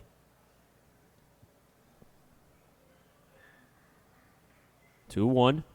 Way outside, 3-1. And as you said, Chris, nowhere to put Slate. Nyman has to find the zone here. He got the big out, the pop out. And now he's got to find a way to battle back here, down 3-1. All 3 runs responsible of Fiello. 3-1 pitch. Popped it up, 3-2. That's a good start. Now all runners will be in motion on the pitch. And from the trop, Aroldis Chapman pulling a Brockton Rocks from last night, allowing the Rays to tie the game on a wild pitch. It's 3-3 down there in Tampa. I just saw that. I blame the trop. Payoff pitch. Outside, call the ball. And a pitch that looked to be close, but one run has scored. That's Smith. Getting to third is D'Onofrio. Murray to second. Slate to first on the walk. And the Brockton Rocks have a lead for a first time in this game, 4-3. And that run will be charged to Fiello. So far has given up 4 runs. Fiello is responsible for D'Onofrio at third and Murray at second. JP Knight at the plate. Knight, healthy cut, but an elevated fastball, 0-1. And Chris, in the bottom of the first, when the Blues put up that 3 spot, you said this Rocks offense is too good. 3 runs would not be enough. And sure enough, you were right. I've seen them quite a bit this season on their Facebook page. They score a lot of runs. 0-1. Ball fouled up the third baseline, 0-2. And also, here's some news for the, looks to be, it says Huskies. I'm assuming this is UConn. They landed the 2020 number 2 ranked center, Miles Moreau, if I said his name right. Oh, no, sorry. It was Washington. Pick Washington over USC. My apologies, not the Huskies. Of UConn. 0-2. Swing and a miss. And Knight goes down via the K. But Brockton does score one on the walk, and that will close the door on Fiello. So he gives up 4 runs through 4 1/3, 3 hits, 4 Ks, and 4 walks. And the Blues will be batting here in the bottom of the 5th, and they will have the top of the order. White, Upton, and Miller when we come back. Chris Saunders and Matt Polick right here on the 4th of July.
Top of the order. Austin White, Parker Upton, Brandon Miller. Fading them get on Dylan Reynolds.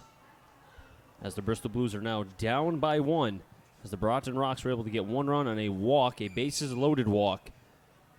As Fiello, who was the starting pitcher's day is done, Dominic Nyman came in relief. So far, the Blues have left a runner in scoring position both in the 3rd and in the 4th. As they had 1st and 3rd, but couldn't be able to get that run in. First pitch outside to White, who has yet to record an at-bat. Was hit by a pitch to lead off the game before coming around to score in a 3-run bomb off the bat of Brendan Miller, and then was left on second base after he walked. 1-0 pitch. Outside 2-0. There is action in the Rocks bullpen. So if Retigliano gets into trouble, we may see a move. Retigliano's 2-0 pitch to White. High for a ball, 3-0. And just like Fiello, Retigliano seems like he's been playing with danger. It's just he hasn't really gotten burned except for the one pitch, and that was the 3-run shot by Brandon Miller. 3-0 pitch. Low for a ball. And again, Austin White, 0 for 0 with 2 walks and hit by pitch. Well, Austin White, rough night last night, and now he's back to the Austin White we know and love here in Bristol. An on-base machine. I'm trying to see the number, but cannot see who's throwing off the mound for Brockton. As Sullivan going out to talk. We might see him now. Let's see if there's no signal made yet. As the slow walk over to the mound. And that looks like the manager, Andy Thurl. And that'll be it for Retigliano. And he'll be taken out of this game, and we'll take a timeout ourselves.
Connor Lynchy is on the bump.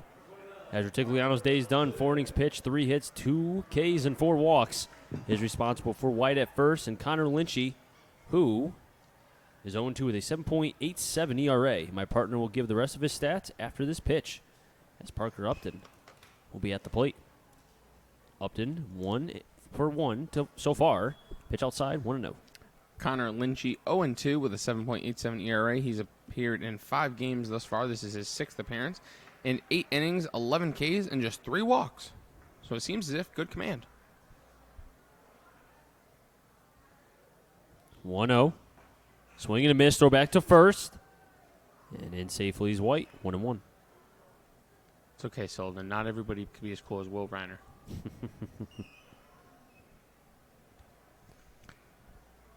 Lynchy hasn't been bad. I feel like his ERA is inflated because of one outing on June 4th in Westfield against the Starfires where he gave up 4 runs.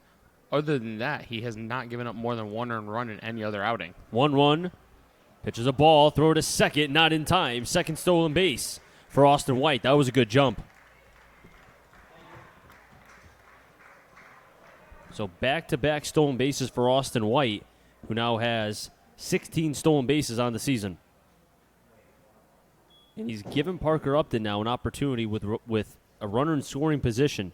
Look at that. You have the entire up the middle practically open as the second baseman Smith is playing close to shallow right field. 2-1 from Lynchy. Upton sends that one into right. Going back is Knight. Still back. Turning. Kiss that ball. Goodbye. And the Blues are back up top. More fireworks from the Blues. Their second home run. This time off the bat of Parker Upton. It's 5-4.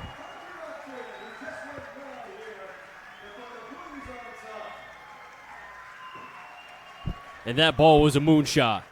I said it yesterday, Chris. Parker Upton, something clicked when he got back to Muzzy Field yesterday. He's on fire. 3 hits yesterday. He's been on base 3 times today. He's got 2 hits and a walk. He scored 2 runs. This is the Parker Upton I saw on ESPN when I watched Creighton baseball. And now Rutigliano will get a no decision. And guess who's in line if the Blues can keep this score? Nyman, who's 5-0. Miller, check swing, didn't go, 1-0. Still a long way to go in this one. No, it is. And with these 2 offenses, 5-4, it might not even be close to what we get as a final. I'm pretty sure all the runs have been scored via the home run. I'll double-check that. Actually, no, I'm 100% sure. Pitches outside because you had the 2-run shot, 3-run shot by Miller, that's 3. 2-run shot by Upton, that's 5. Then you had the 2-run shot. Or no, because you had the walk. The walk with bases loaded. But, I mean. So 100% sure, not true. Inside 3-0. Parker Upton. Have a day, kid.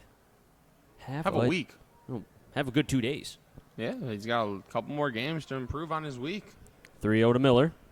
In for a strike. I mean, if you looked at his stats when he was 4 for 21, he still had a high on-base percentage. So it's not like he was just struggling through and through. I just think, during that road trip, the balls were just not finding the holes like they are now. Yeah, we knew he was a better hitter than what his numbers were showing. 3-1. Miller with a sword swing, 3-2. It was just a matter of finding some holes, hitting them where they ain't. And I think it's safe to say Parker Upton has found his groove. Oh, 100%. Payoff pitch to Miller. Fouls it back. And that's what makes this lineup so scary because you can't – there really isn't anybody that you can be like, okay, can take a deep breath because 1 through 8 is dangerous. Even 9, even with Orzechowski, who's been getting limited playing time, he still will put up good at-bats, even if he's not getting hits. Yeah, his last at-bat was a really great quab. 3-2, Miller sends that one to left, center, but caught by Slate. And that'll be the first out. Miller could not have hit that any harder. Exit velocity, well above 90. And Dylan Reynolds, who's had some bad luck, 2 hard hit balls, 1 to right, and then a hard double play. That was hit to the second baseman Smith back in the 3rd. That was a missile off the bat of Brandon Miller, but you just got to hit them where they ain't. Reynolds has to be due. He has to.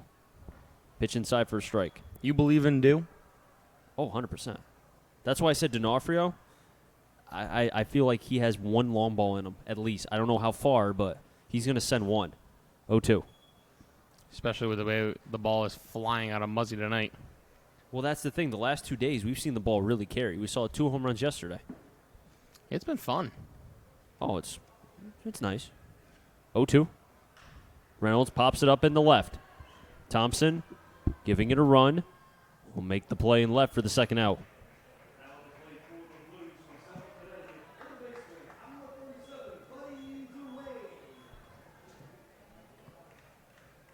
And Buddy Dwayne will be up to the plate with 2 down.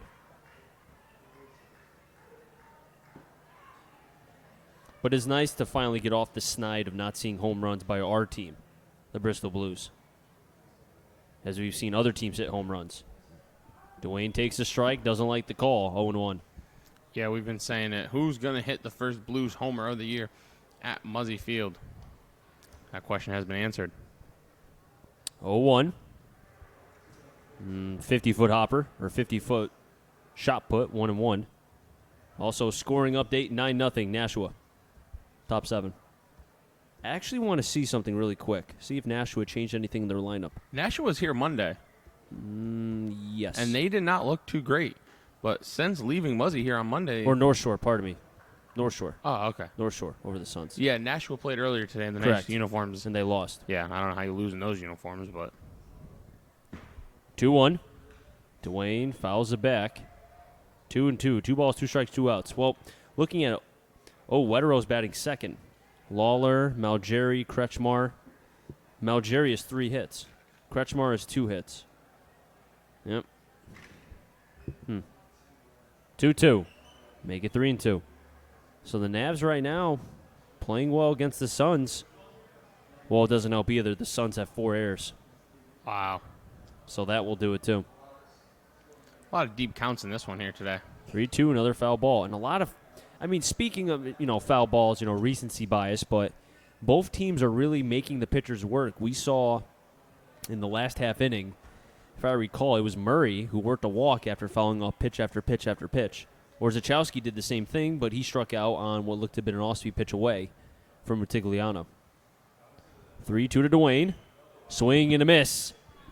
He goes down swinging. First K for Lynchy, but the Blues do get back up top on a big 2-run shot off the bat of Parker Upton as they lead 5-4. We'll keep it right here at historic Muzzy Field. Chris Saunders alongside Matt Pollock. Matt, what does Nyman have to do considering that now he came in midway through the 5th, had to get a couple outs? Do you think because Nowak was only used for an inning, can Nyman go maybe 6-7 and then you throw Nowak for 2? Considering also you have a lot of games coming up. I personally don't think you want to stretch Nowak for 2. I think you are willing to use him for 1, but definitely not 2. As you mentioned, we still have a lot of games to play this week. The Bravehearts come in tomorrow night, and then weather, depending, the Suns on Saturday night, which is a big game. You want all hands on deck for that one. So I'm thinking Nyman as the fireworks start to shoot off here in center field of Muzzy Field. I think Nyman, if you can get him through the 6th and partially the 7th, maybe go. We saw Sealhorse for an inning yesterday. I don't know how comfortable you feel Sealhorse in a 1-run game just because he's somebody who likes to light a match and hold it close to gasoline, with his command issues. But that's an option. I don't know who exactly is in the bullpen for the Blues today. You have probably Fox out there, so they have options, but I don't think you stretch Nowak for more than 1. Nyman, if you can get this inning and then maybe an out or 2 in the 7th from him, that's really all you can ask from the big lefty from Central Connecticut. Well, they have Sealhorst, Shane, Fox, Pfaffenbickler, Hughes, Leahy, Nowak. So practically everybody. I think Pfaffenbickler's an arm we could see today. And he has been getting better since his first appearance here against Westfield in in that doubleheader. I'm going to guess Pfaffenbickler's next out of the pen. You know what? I like that. I like to see Pfaffenbickler again. Like I said, he's been getting better. I just like saying Pfaffenbickler. Sullivan, first pitch high, 1-0 in the shutdown inning. Question mark here for Nyman here. As the Blues back up top, 5-4, top 6. Sullivan, Thompson, Hollins. Made them get on back up to the top with Smith.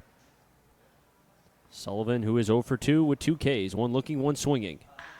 Rockets that one off the glove of Dylan Reynolds and almost made a spectacular play, but a hot shot that could have left a hole in Dylan Reynolds' glove, and that puts Sullivan at first.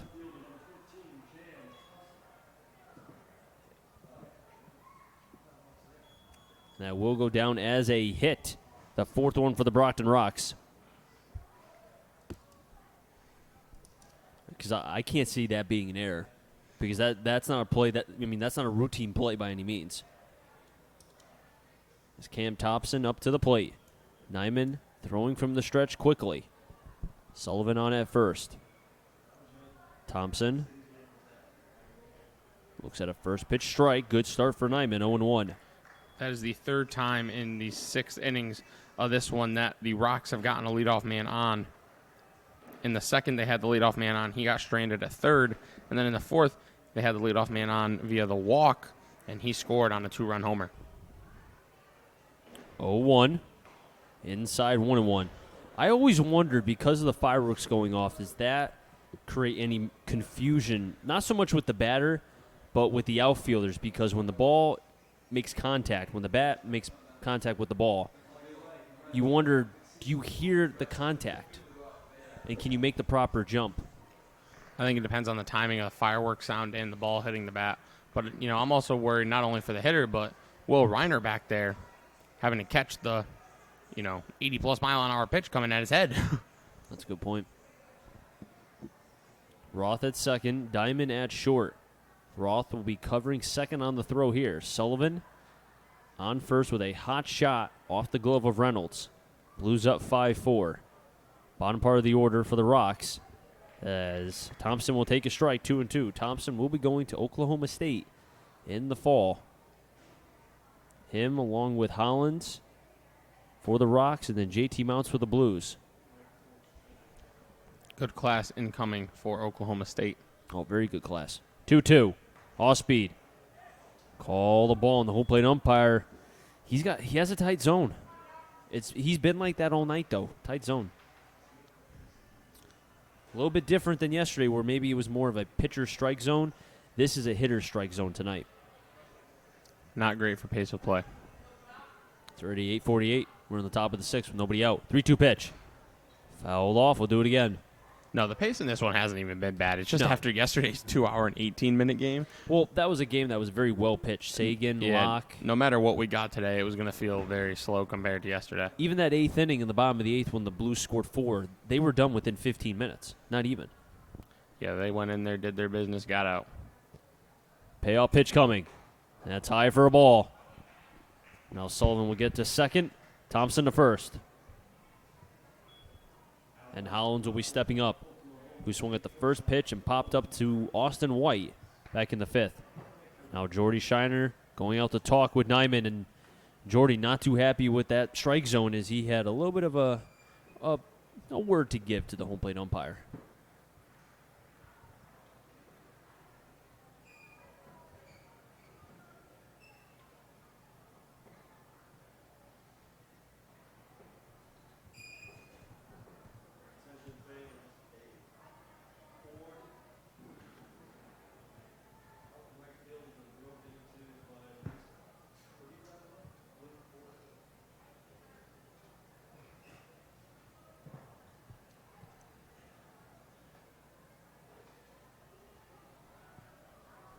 As the mound visit has concluded, Hollins stepping up to the plate now. Runners on first and second. Sullivan at second, Thompson on at first. Hollins also going to Oklahoma State in the fall. Hollins first pitch. Gets away from Reiner, and Sullivan will get to third on the wild pitch. On to second will be Thompson. And this inning has gone from bad to worse for Nyman and the Blues.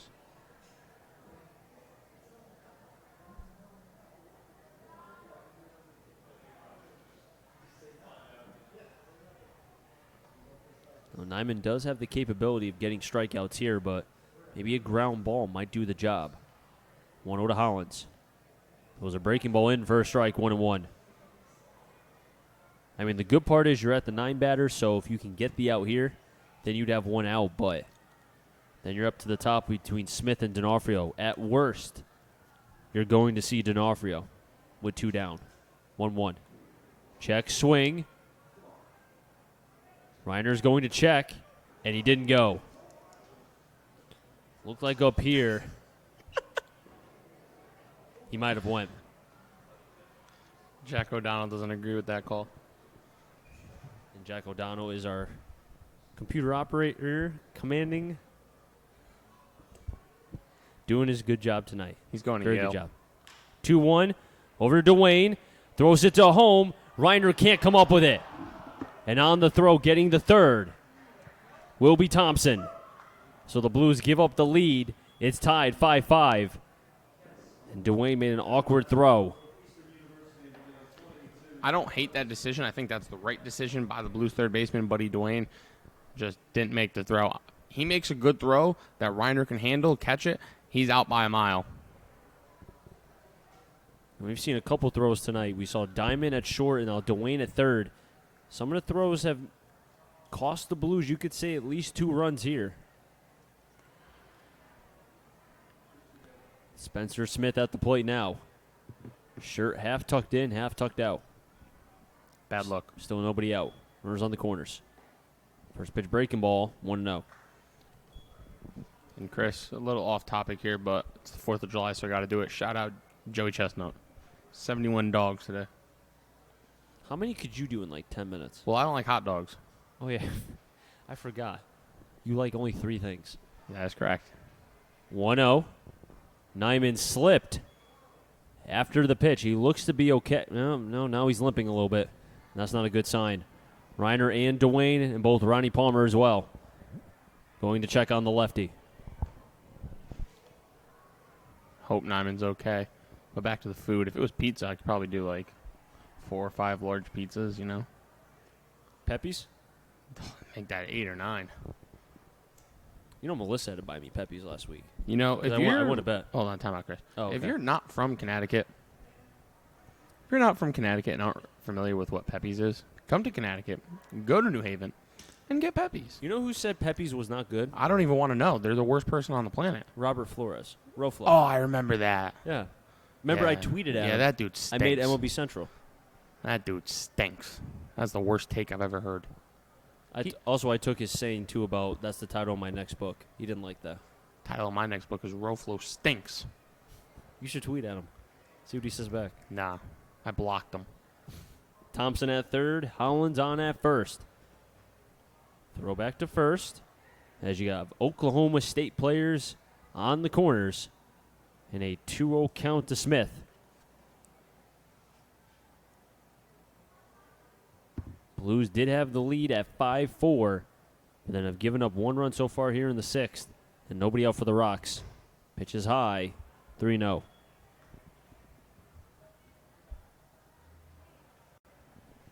There is action in the Blues bullpen.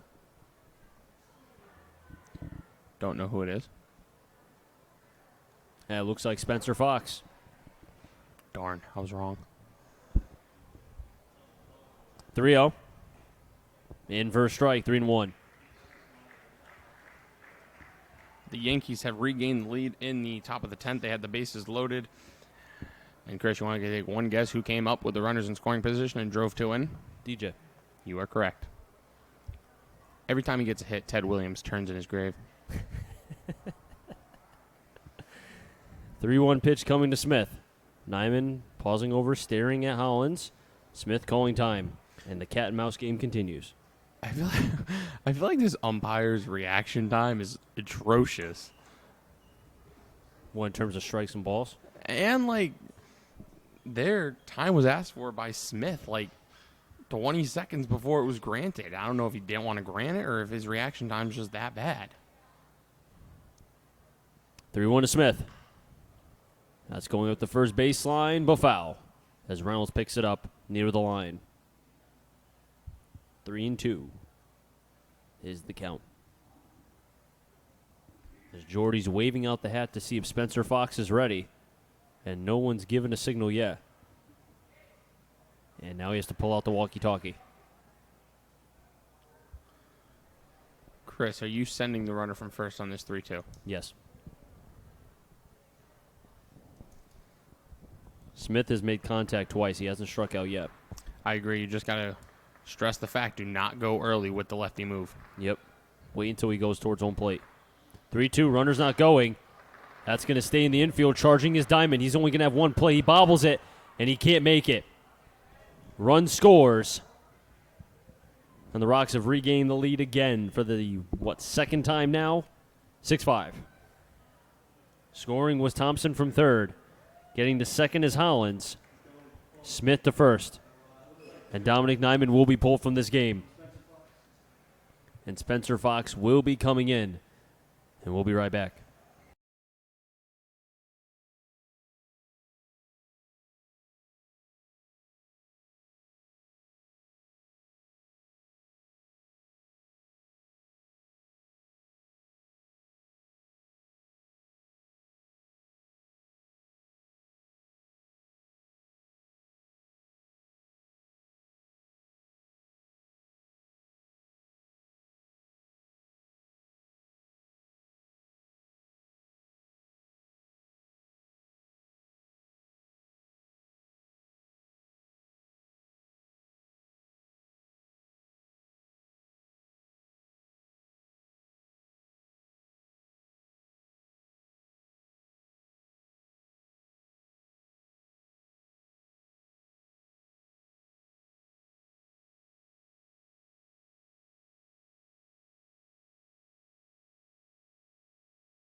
Spencer Fox into the game for the Blues. Nyman, 2/3 of an inning, 2 hits, 1 K, 2 walks.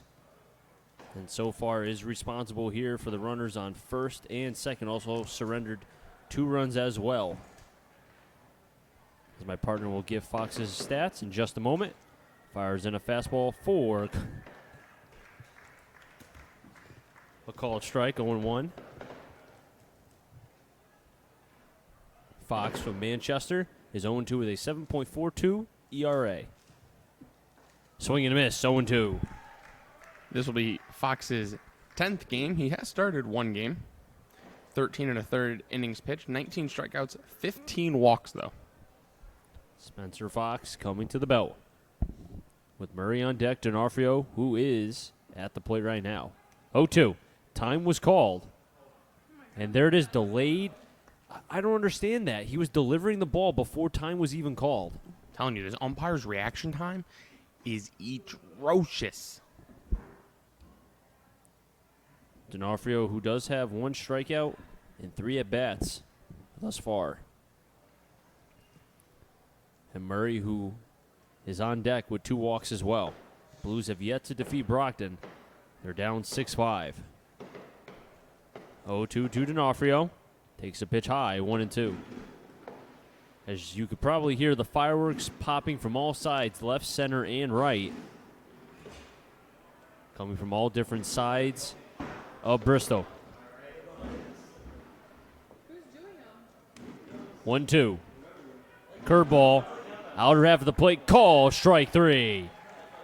And Fox gets the K. D'Onofrio down on strikes. His 2nd K tonight. And Murray stepping up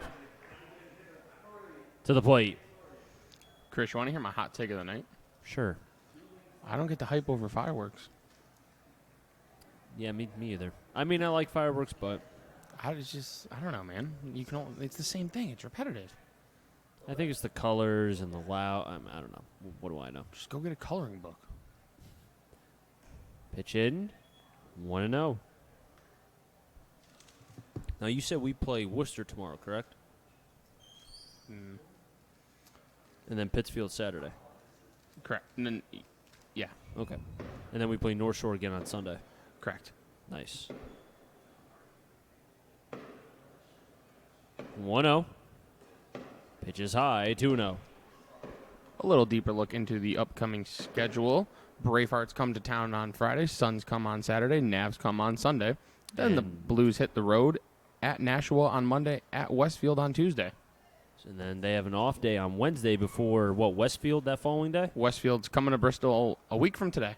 2-0. Fastball outside. 3-0. And next Thursday, the 11th, will be the Blues' final home game before the All-Star break that takes place in Pittsfield on the 16th. And you and I will be there. We will be there. You can come meet us. Yeah, why not? We're good looking guys. Which one of us is? Ouch. Shots fired again. I didn't say which one. I'm just saying. Yeah, whatever. 3-0 pitch. Foul tipped into the mid-Reiner, 3-1. Fox, as we saw, D'Onofrio struck him out on what was a very good pitch on strikes looking, but Murray fell behind 3-0 in the count. Has to fight back here. Runners on first and second. Brockton with 2 runs here thus far as they're up 6-5. Second time they've led this game. Fox delivers the 3-1, and it's outside for a ball 4. Third walk to Murray. Back-to-back walks for the 3-hitter. This inning has not been fun for the Blues. It's been a long game. I mean, a couple misplays. You have an infield hit, basically, that Diamond. I mean, it would have been a tough play either way to make that scored the second run.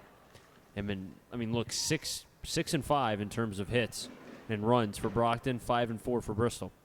First pitch, in for a called strike to Gioso, 0-1. And this Brockton team will be a force to be reckoned with in the playoff. As Smith and Roth at second base are kind of saying, this is annoying. Get these fireworks out of here. 0-1. Popped it up. This will stay in play. Fox pointing in the air. Reynolds will make the catch for the second out. The infield fly rule was called there. So, even had something crazy happen, the out would have been made. Sometimes that's a very tricky play because you have the pitcher, you have the second baseman who's covering first, and then you have Reynolds. So really it's only 2 people. But between the fireworks and the fans, you really can't hear each other. Yeah, not as easy as it looks. Evan Slate, who does have a home run, a solo shot that did tie the game at one point before the Blues were able to get what was a 2-run shot off of Upton, or from Upton, I should say. First pitch to Slate, swing and a miss, 0-1. And Chris, wow. Okay. Quick update from Tropicana Field. The fat and lazy catcher for the Yankees, Gary Sanchez, hits his 24th homer of the year. They've blown it open in the 10th. It's 8-3. Yeah, I wonder who said that. Red Sox fans. No, is that Jared, what's his last name? I don't even know. All he does is talk smack about the Red Sox or about the Yankees. Pitch that gets away from Reiner. That'll be a run. Their 7th for Brockton.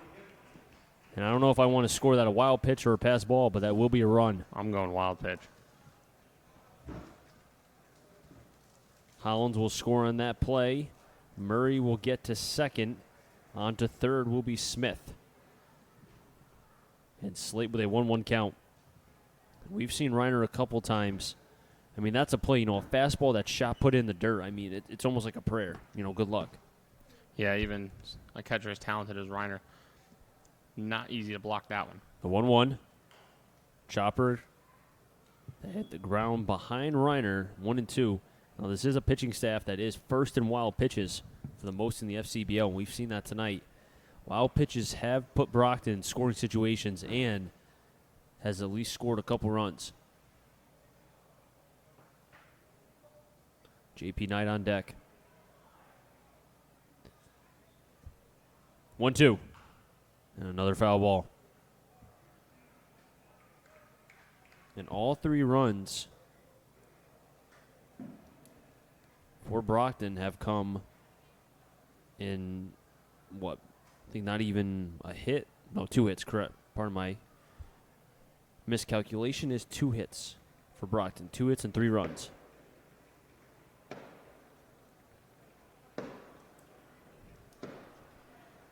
One, two. Swing and a miss. And Slate goes down. But the Blues do give up the lead as Brockton regains it for the second time. They score 3. It's 7-5. 3 runs on 2 hits. No errors. And 2 players left on base. The Bristol Blues will be batting in the bottom of the 6th. And they'll have 6, 7, and 8. Diamond, Reiner, and Roth when we come back.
Bottom of the 6, 7, 6, 7, 8. Diamond, Reiner, Roth. Mainly went on. Orzechowski, new pitcher on the mound. Scott Cregan, who's 1-1 with a 1.24 ERA. Cregan fires in the first pitch and fouls it back off the bat of Diamond. 0-1. And that also ends it for Lynchy, who went 1 inning with 1 run. That was earned. 1 hit, 1 K, no walks.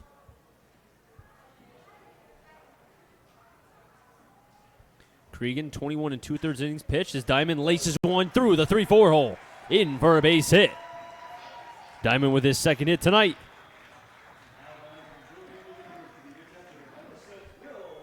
And Cregan, as I said, 21 2/3 innings thrown, 17 Ks, 5 walks, 19 hits. His last appearance on June 30th went 5 innings, 2 earned runs, 8 hits, 1 walk, and 5 Ks. And by the looks of it, I don't know if that was a start by him. He has started 1 game out of 5. But he's gone 5-5, 4, 4 2/3, and 3. So an innings eater for Brockton. These fireworks are starting to annoy me. I know you're not a fan. Reiner takes an ugly swing, 0-1.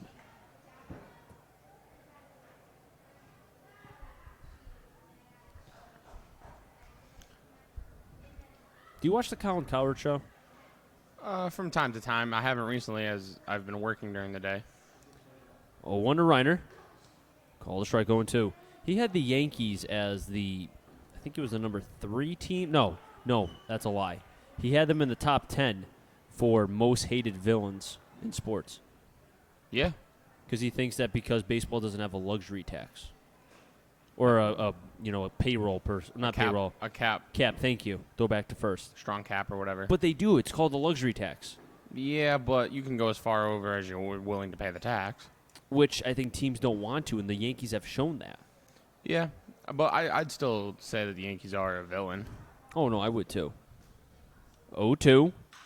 Reiner, right back to third. Diamond has to retreat back to first base. A broken bat, dying Coyle to third. And D'Onofrio was there to be able to make the play. That bat will die A villain. a villain. Thank you for that. Got you. Do you remember who was number 1 on his list? Yeah, again, it was recency bias, and I said, like, really, Colin? Like, come on. He had Kawhi. If not so much Kawhi, but he had the Lakers if they signed Kawhi. That ain't it, Chief. Danny Roth, first pitch swing, pops it up. Gioso won't be able to make the plays. That goes way towards, look to be the Brockton bullpen, 0-1. He had, I think he had women's soccer, number 7. Like as a whole? As a whole. But that's because of how good they are, I guess. I don't know. I'm trying to think who else did he have. He had Mayweather 5. And the Patriots? Patriots were in there too. Yep, because they've been to 9 out of the last 16 Super Bowls, if I did my math right, something like that. 17 Super Bowls. I'd have to go back. Go back to first, and Diamond gets in there safely. Trying to think, who else did he have in there? I think that's about it.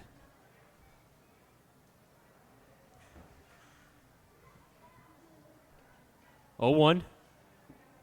Low for a ball, 1-1. Diamond has to be careful. They're really paying attention as Brockton. As Diamond dancing over there at first base. Led off this bottom of the 6th with a single, but then a broken bat softly hit dying Coyle the third. Off the batter Reiner is the first out, 1-1 count on Roth. Here comes the offering. Pitch is high, 2-1. I did see on Twitter today that Cowherd had to stop his show live because of an earthquake in California. And when I saw that, Melissa looked right at me. Melissa is someone I've been with for 2.5 years, happily. And she looked at me and goes, that happens a lot. Through the 5-5 hole and through for a base hit. Roth, his first single tonight. And the Blues, down by 2, have runners on first and second with 1 out. And the 9-batter, John Orzechowski's at the plate. And it looks like the Blues at bats here seem to be pretty comfortable thus far. As Creedon, do not know the velocity of his fastball, but doesn't look like he's really overpowering them by any means. No, Blues hitters have looked comfortable pretty much all night. There really hasn't been any uncomfortable swings thus far. Fresh count. Breaking ball highs. That was, did you see that?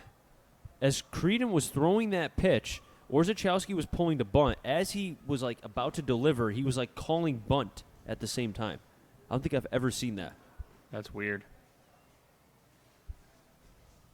Oh, there you go. You're watching the villains in sports. I'm trying to get the full list, yep. There's the Lakers. 1-0. Orzechowski pops it up. Gioso, Sullivan, Gioso. And that'll go foul, bouncing off the top part of the dugout of the away team, the Brockton Rocks. The list should be up like midway if you go. Then you could see the entire list. Well, that's his declaration of independence. You know, unwritten rules in baseball, no more Pro Bowls. Yeah. And I forgot the other ones. It's a good show. I mean, I know a lot of people aren't a fan of Colin Cowherd. I like him. I'm with him on the no Pro Bowl thing. Oh, so am I. Unwritten rules, I mean, there's a lot of unwritten rules that are unwritten for a reason. Orzechowski with a 1-1 count, 1 out. Pitch. Through up the middle. Diving play, and can't be made by Hollins. Ronnie is waving around. 1 run, and that's Zeke Diamond. RBI single off the bat of Orzechowski. And the Blues have cut the deficit to 1. It's 7-6. Still 1 out. And the Blues, they keep on fighting. They're not going down without a fight. How about Hollins, though? He almost came up with that ball. If he does, I don't think Diamond is waved around. No, absolutely not. But you're still in a situation where you have bases loaded, nobody out. That is Orsachowski's third RBI of the season. Austin White at the plate, who is 0 for 0 with hit by pitch and 2 walks. Number 8 on Cowherd's villain list is all officiating. Yep. First pitch outside, 1-0. I love it. I'm here for that. Well, he mentioned the NFL because of, what happened in the Saints game. Baseball because of, again, hitting it, Angel Hernandez, basically. Well, you just don't like him. He's terrible at his job. 1-0 to White. In for a strike, 1-1. Parker Upton's on deck. Miller on double deck. Austin White with a 1-1 count. Blues so far with 1 run here. He also has SEC football in there. 3 hits thus far for the Blues. 1-1. High 2-1.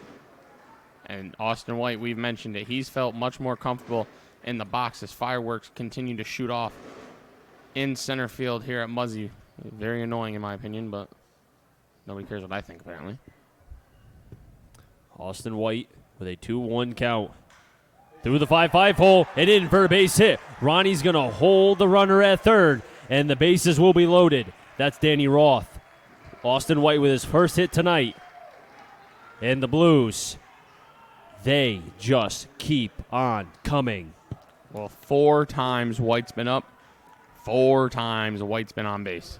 Andy Thurl walking over to the mound, but nobody warming up in the pen. This is Creedon's game right now because you can't throw somebody in who hasn't even thrown yet. And still 1 out. And Parker Upton, who had a home run his last time up. He did. I said it. I've been calling it. He was due. I believe in due as well. He was due. I mean, this kid. Mind you, was not drafted. He was not drafted from Creighton. I don't get that.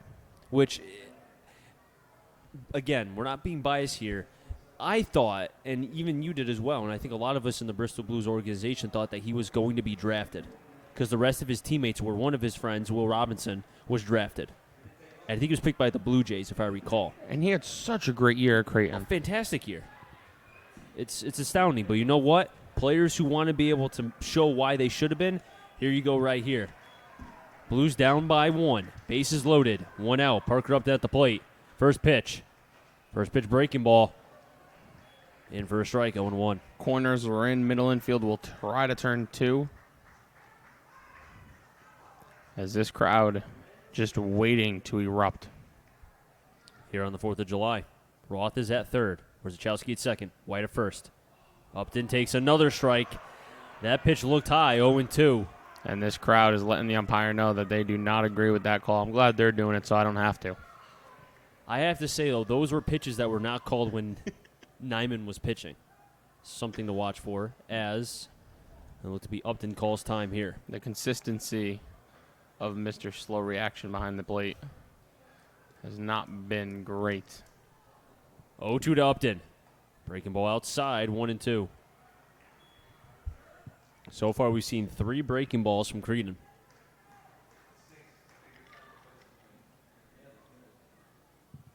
Bases loaded. Blues down by 1. Creedon on the mound. 1-2. Upton takes 2-2. Now, see, okay, I get it. It's 2-2 here. Who has the advantage right now? You've seen 4 straight breaking balls. I think it's advantage Upton. Why is that? I think, 1, he's on fire. He's got the confidence. 2-2. Check swing, and he went.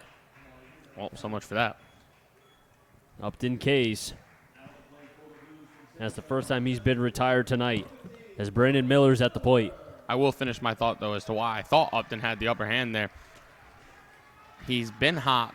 Confidence. It's a big mental game. He's got to be feeling on top of the world, and you're sitting here down a run with the bases loaded and just 1 out. He could do a lot of damage there, and he's such a great hitter.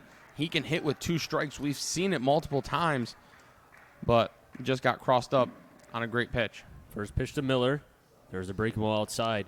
We have not seen, except for the fastball towards Upton at the end. I think that was a fastball. It was hard to tell. Yeah, it had some movement. It might have been a little cutter action. But we have not really seen a fastball from Creedon thus far. It's been all sliders. 1-0 to Miller. Takes it high, 2-0. Runner on third is Roth. He is the tying run. Blues do have one run right now. RBI single from Morzachowski. Scoring on the play was Diamond. And now that there are 2 outs, the corner infielders can back up a little bit, although D'Onofrio still playing. There he goes, backing up now. 2-0. Outside 3-0. Now, if you're Miller, do you, no matter how good of a pitch it is, do you take until he throws you at least a strike 2? Or, Well, I'll flip. If you're Ronnie Palmer, are you giving him the green light? I mean, he's your hottest hitter. Only if it's right there. I don't give him the green light here. 3-0. In for a strike. You know what? I'm fine with that.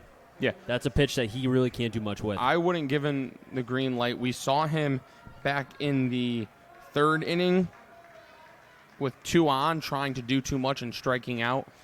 I don't give him a green light. I let him take, and now he's still in a great hitter's count, 3-1. 3-1 to Miller. Pops it up.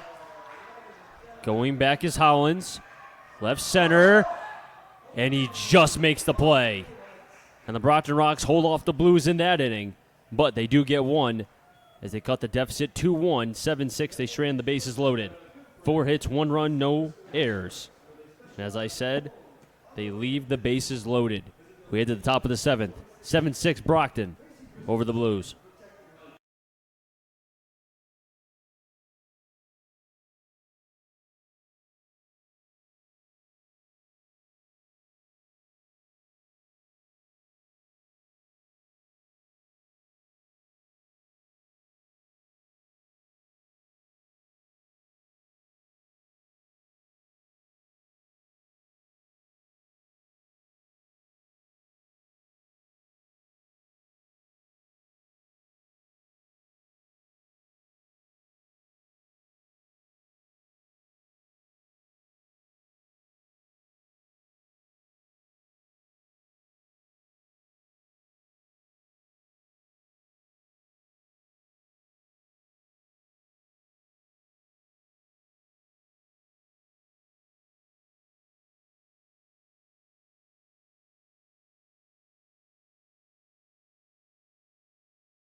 Welcome back to Muzzy Field. We thank you for spending a part of your July 4th with us.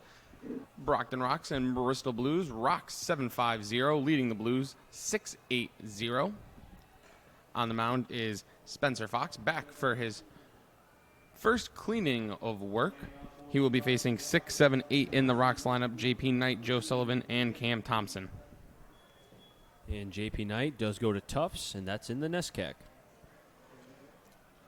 Knight walked his first at-bat, got stranded on first, and has struck out both looking and swinging in his last 2 at-bats.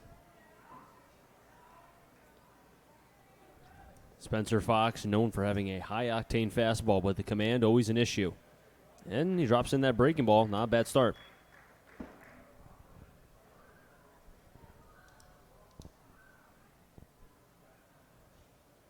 The 0-1 pitch from Fox.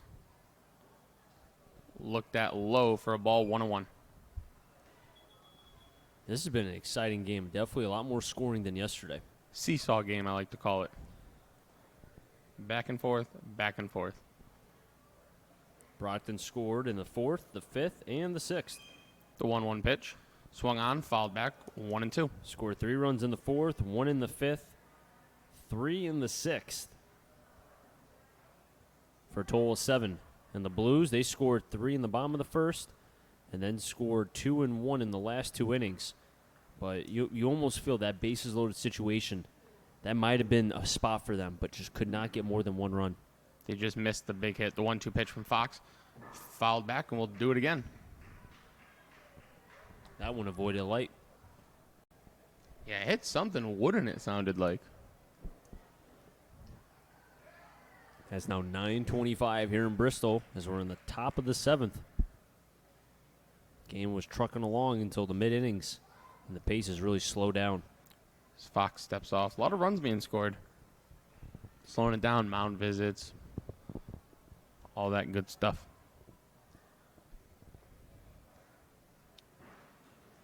The 1-2 pitch.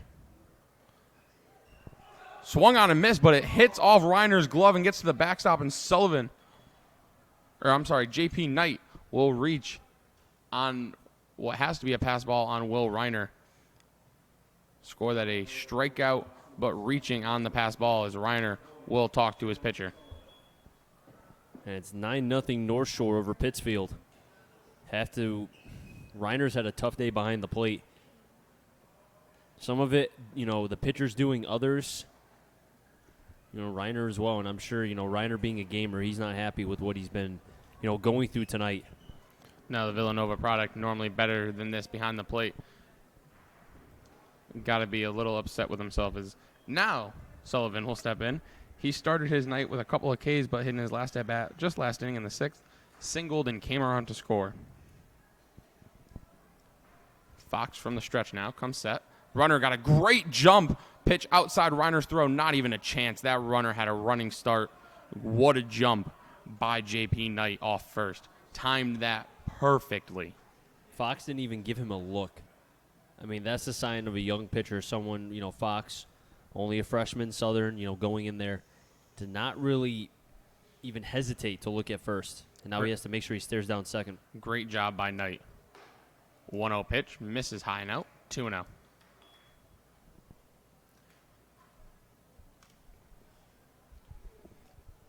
The Blues offense has put up 3 runs in the last 2 innings. The only problem is the Blues pitching staff has given up 7 runs in the last 3 innings. Having trouble containing this offense of the Brockton Rocks is Fox. 3 straight pitches missing outside to Sullivan. And now maybe some action in the Blues bullpen. Someone just ran out there. As Fox is a pitch away from having 2 on and nobody out. 3-0. Swung on and missed. A big daddy hack from Sullivan, as you see, very frustrated with himself on that swing.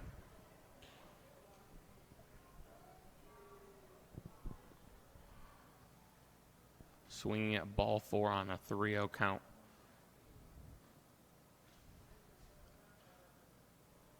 3-1 now. Fox sets and deals. Drops in the off-speed pitch for a strike. As I had the count wrong, that is strike 3. That was only 3. That was a 3-2. Does anyone else not know that? That was a 3-2 count right there, right? That was a 3-2 count. That was definitely okay. So everyone in this press box agrees with me that that was not the 3rd strike. Okay, good. I'm not crazy. Well, I don't think Spencer Fox is complaining. I think Sullivan didn't even know either. No, he stood there for a minute. It was a 3-1 count. He didn't even question it. Like, nobody's questioning this. In my book, it was 3-1. As Fox delivers a strike to Cam Thompson, and Sullivan got robbed. And now we've seen everything. I don't think Spencer Fox is. Wow.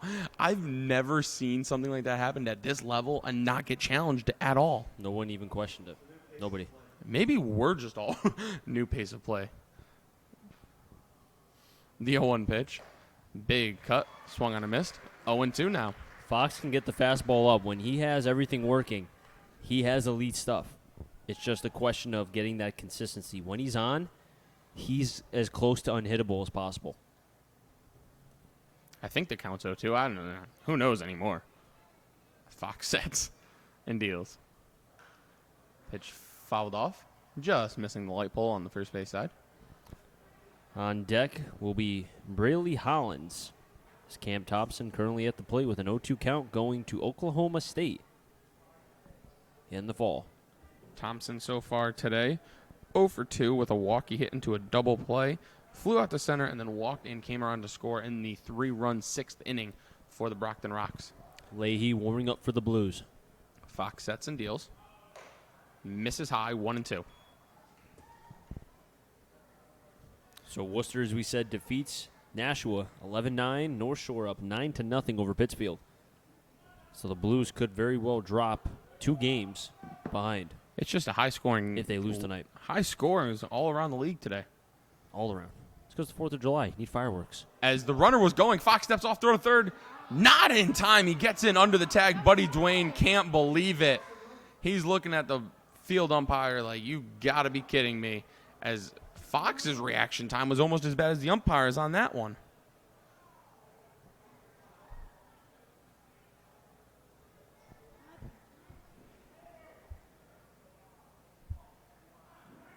As now the infield will come in. The 1-2 pitch. Big swing and a miss. A big strikeout there for Fox. That time he definitely earned it. That was 3 strikes in that at bat. A huge strikeout for the Blues right-hander as he's 1 out away from working around the leadoff runner reaching on a pass ball on a strikeout. And Braley Hollins at the plate. Hollins came around to score back in the 6th, one of the 7 runs for Brockton. This is a big out for Spencer Fox, the Southern Connecticut product. The 9-hitter up. Man on third, 2 outs. He sets and deals. Misses high and out, 1-0. A beautiful day has turned into a gorgeous night here at Muzzy Field in Bristol, Connecticut. Yankees win 8-4 over the Rays. Took 10 innings, but they get the job done as Fox misses outside, now 2-0.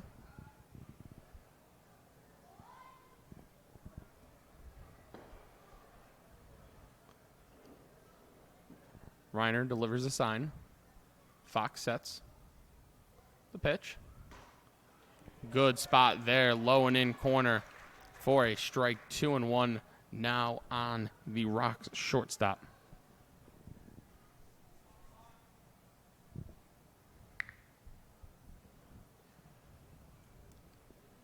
The 2-1 pitch on its way. Big swing and a miss on a high cheese fastball.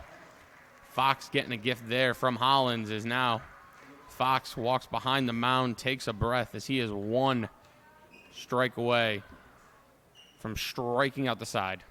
He has 5 Ks right now. He technically has 3 Ks this inning already, potentially a 4 strikeout inning. Because of the pass ball. Oh, I'd love to see it. The 2-2 from Fox. Misses high. Count runs full. Tried to overthrow there, put a little bit too much giddy up. Has to stay within himself. When he doesn't overthrow, he can locate his fastball. This crowd here at Muzzy getting into it. They want the K. Fox sets. He deals. Swing and a miss. He got him. A 4 strikeout inning for Spencer Fox. Can you believe it? He's fired up. He's screaming at his teammates in the dugout. The Blues trailing as we stretch here at Muzzy. They came back last night. Do they have another rally in their bones? We'll be right back here from Muzzy.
And we're back here from Muzzy Field. We stretched, and we're ready to resume play here in the bottom of the 7th. Spencer Fox holds the Brocks scoreless in the top of the 7th. Blues trail 7-6 as Dylan Reynolds takes a pitch high and outside from Scott Creedon for a ball, 1-0.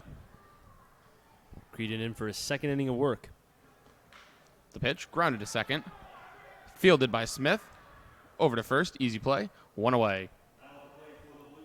Brockton Rocks in their last 10, 5-5 overall. They lost to Westfield, of which a game they were up by 2. And then the bottom of the ninth, Westfield was able to come back and defeat them, and dropping the Brockton Rocks to 16-13 on the season. That'll bring up the Blues' third baseman, Buddy Dwayne. He's 0 for 3 tonight. A couple groundouts and a K. First pitch on the outside corner for a strike, 0-1. Dwayne 0 for 3 with a K and 2 groundouts. The 0-1 pitch from Creedon.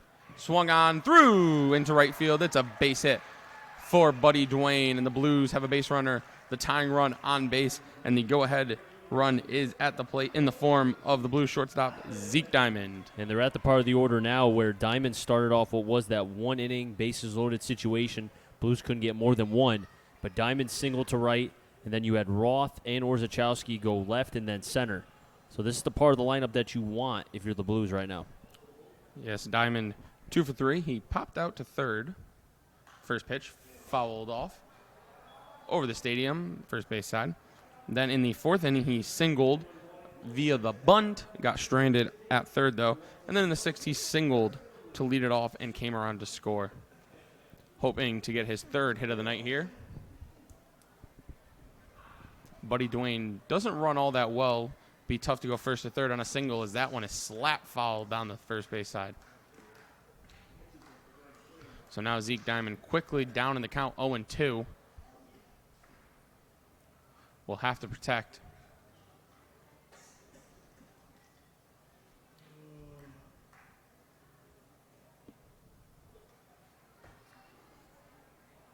Got a little standoff.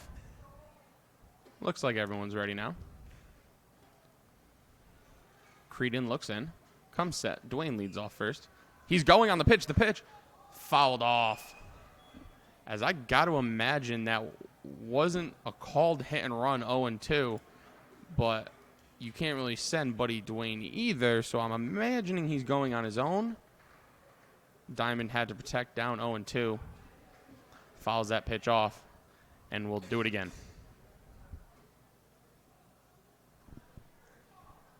Throw it over to first. Dwayne back in there safely. That was a quick move from a righty, Creedon. Creedon, a big boy, too, considering where, 5'9", 180. Got dancing feet. And he's rocking stirrups. 0-2 pitch. Up the middle. Through for a base hit. Dwayne's going first to third. The throw from Slate. Not in time. Buddy Dwayne goes first to third on the Zeke Diamond single. And the Blues have the tying run 90 feet away. Zeke Diamond stays hot. Can't keep the Blues off. They do not expand their zone. Even the guys who can hit for home runs, they stay within themselves, go up the middle. And as I say that, it looks like somebody now warming up again for the Brockton Rocks is once, as they did in the last half inning, the Blues keeping on the pressure with Creedon. 10 hits for the Blues. That makes 8 games in 13. 8 of their last 13, they have 10 hits. Something like that. As a mound visit now, Sullivan goes out to talk to Retigliano. I wonder if that's a message from the dugout to get the reliever sometime, or if they just want to talk over how they're going to attack the Villanova product, Will Reiner. Well, Reiner, the last time he was up, hit a soft dying quail to D'Onofrio. Anything on contact, you have to freeze, especially with one out, if it's in the air. On the ground, you have to go. Creedon sets and deals. Reiner Didn't go. did not go. Pitch is high. 1-0. And Reiner looked right at the umpire and said, "Don't call that." I know, and as a catcher, you don't really like to chirp too much to umpires, but Reiner confident he didn't go there. Umpire agreed with him. The 1-0 pitch. That one's in there for a strike. Count evens up, 1-1. Reiner looking for his 10th RBI of the season here. Would tie this game at 7 in the 7th.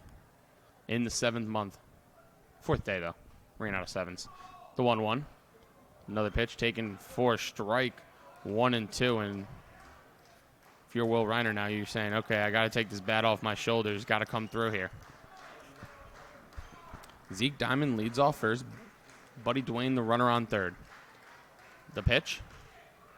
As protective two-strike swing there keeps Reiner alive as he fouled it off. Looked like he got jammed a little bit. It didn't look comfortable. His body was going towards the Very- first.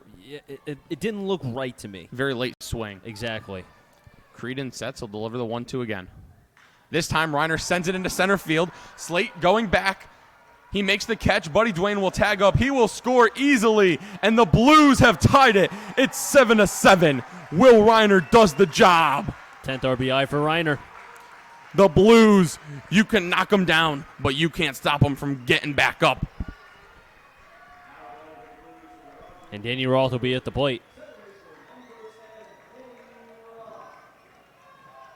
But every time the Blues have scored a run, they've had a hard time being able to calm down this Brockton Rocks offense. They can keep them at 0. Don't want to say it's a guarantee, but the Blues will score before the 9th. It's just a question, can they keep Brockton off?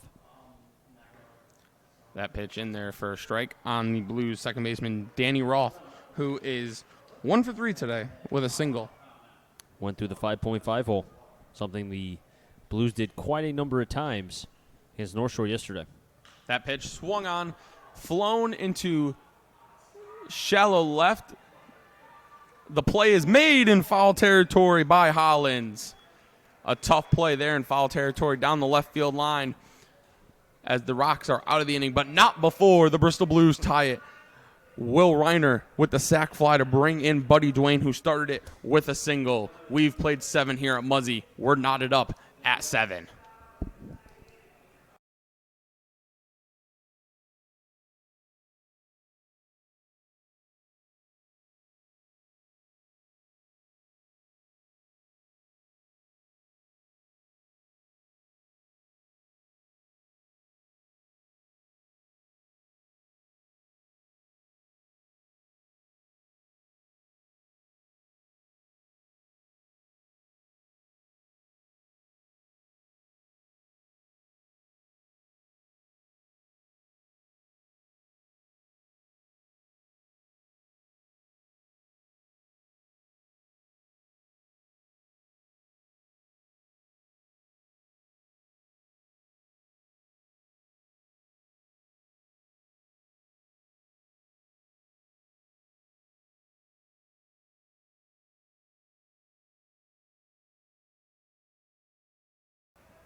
Top of the 8th, we'll also have top of the order. Smith, D'Onofrio, Murray, if any of them get on. Gioso, and a new pitcher for the Blues will be Wesley Leahy. As Spencer Fox went 2 innings, 6 Ks, no earned runs, 1 walk. And Leahy now coming into the game with the game tied. Is if you're just being able to watch us, you've missed a lot. Some home runs, a lot of hits. The Blues with 10, Brockton with 5. And a wild pitching changes galore the last 2 1/3 to 3 innings. But two teams that are competing to be able to get in first place as the Pittsfield Suns. Last time I checked, they were down 9-0, but if that score stays, whoever wins this game will be tied for first. That game is final. North Shore has defeated Pittsfield 9-0. Well, there you go. North Shore taking out their anger after losing yesterday to the Blues when they scored 4 in the bottom of the 8th. Now the question will be, can Leahy keep the score at 7-7 and allow this Blues offense, which they will have 9th and top, Orzechowski, White, and Upton for their half in the bottom of the 8th. But Leahy will have his work cut out for him as he has the top of the order for Brockton. And Leahy's last appearance was on July 1st. Went 2 innings, 1 hit, 2 walks, and 2 Ks. Overall, he has a 1-0 record with a 3.11 ERA, 5 games started, or 5 games appeared, none of them started. 8 2/3, 5 strikeouts, 5 walks, and 8 hits. Leahy, a junior, goes to Southern New Hampshire. He's from Southington, Connecticut. He is actually related to Tom Shute from 1320 AM WATR. And Oklahoma State lands a 4-star safety, Bryson Washington, 6'2", 196, number 15th ranked safety. I know that was completely random, but kids are signing now to be able to play college football. It's hot in here. Temperature has cooled down, though, we have to say. We came in, remember when we first came in here? I don't want to talk It's about like it. a sauna. Smith at the plate. First pitch outside, 1-0. I don't know if I'm buying the 70 9 degrees, the thermostat reads. Smith 1 for 3, 1 run, 1 RBI, and 1 walk. Batting from the left side, still half his shirt tucked out. Big swing and a miss, 1-1. Feels like this game has been 4 hours long, and it's only been Not even 3. not even 3. I think it's just we got spoiled yesterday. We did. Chris is having a war over here with bugs. They're crazy. They're huge. 1-1. Smith fouls back. When I was broadcasting up in Torrington, the bugs were ginormous.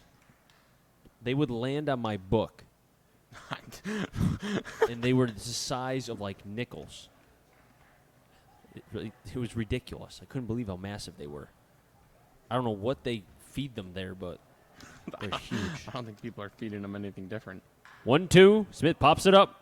Diamond and Dwayne. And it'll be Dwayne. Nope. Scratch that. It'll be Diamond. In shallow left for the first out. Good start for Leahy. Buddy Dwayne fooled you there. You know what? Yeah, buddy Dwayne tricking me. All right. Took you a while to sneak that in, but now you're sneaking it in too much. You need to go deep, and then you could really go with it. Yeah, could. You never know. I mean, he has the power for it. But he has a very nice swing, though. Good approach. First pitch swing is D'Onofrio. Pops it up. Reynolds, Roth, Reynolds going back and makes the catch. 1 pitch, 1 out. Quickly 2 down here in the top of the 8th. And D'Onofrio, who you said is due, now 0 for 5. But he did reach base in the 5th and was left stranded at 3rd. Still 0 for 5. Oh, I know. Okay, so I was wrong about that right now. I just like telling you when you're wrong. Oh, thanks. I I appreciate did give it. you credit earlier when you were right about something, though. You did. Shocker. No. First pitch low to Murray. 1-0. Not a shocker. I am a very nice partner No, you are. You're nice. when I try, or want to be, I should say. Gioso's on deck. Murray at the plate. 1-0. Make it 1-1. The umpire lifting the right hand. Now, I would almost think the fireworks are done. I think because we heard The them. actual fireworks. Well, the actual fireworks. The ones here, it's far from over. Yeah, who knows what can happen here at Muzzy. 1-1. No, I don't want to imply this yet, but we're getting to the part of the game where a home run derby is starting to become a reality. A possibility. Strong possibility. I think it's after the 10th, if I recall. 1-1. Murray rips that one through for a base hit. Well, you got to get through the 10th tide, and the way these teams are swinging the bats, who knows? That's Murray's first hit as he flew out to end the 1st and then walked in the 4th, walked in the 5th, walked in the 6th. And Gioso will be at the plate with 2 down. Gioso with the 2-run shot to be able to cut the deficit at the time 3-2, and then Slate with a solo shot to tie the game back in the 4th. First pitch outside, 1-0. Chris, you're correct. If the game is tied as after 10 innings, we will go to the home run derby. Thank you. I got you. 7-6 and nothing for Brockton. 7-10 and nothing for the Blues. 1-0. Drops in the breaking ball, in for a strike, 1-1. Slate is on deck. He has homered in this one. So a big out here for Leahy. Infield playing back, just trying to get the out here. Reynolds holding the runner on. Pitches low, 2-1. Chris Saunders alongside Matt Polick here today on the 4th of July. Jack O'Donnell manning the controls, and Connor doing the camera. If you joined us late and are curious as to why the Blues have a different uniform on tonight than usual, it is a special 4th of July uniform. Gioso over to Diamond. Backhand gets the easiest bag. And high baseball IQ from the shortstop Zeke Diamond as he gets the force out. And the Blues are able to hold off Brockton here in the top of the 8th. We head to the bottom of the 8th. And we'll have 9th and top. Orzechowski, White, Upton. When we come back.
Bottom of the 8th, 9th and top. Orzechowski, White, Upton. If any of them get on, Miller.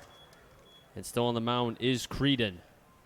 Creedon so far in this game, pulling up my handy-dandy computer. 2 innings, 6 hits, 2 runs, both of them earned.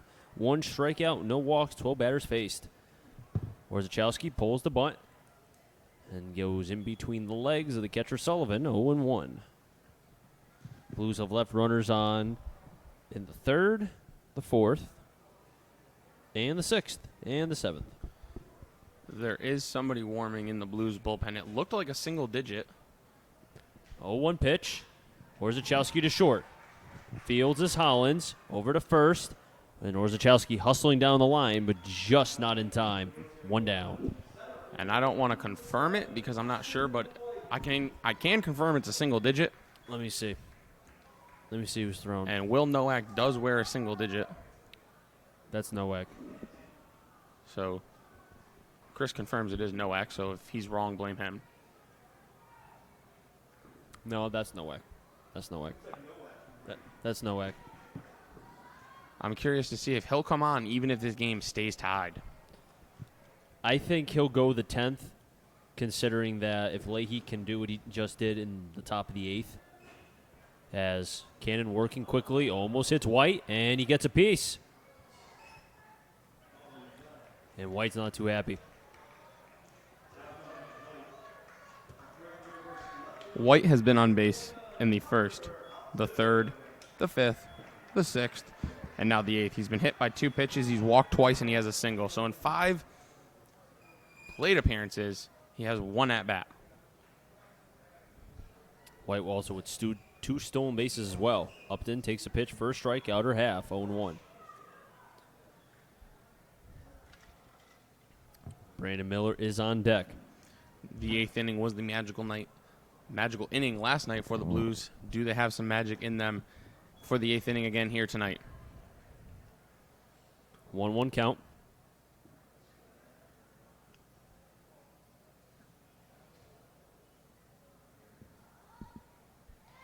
Throw back to first.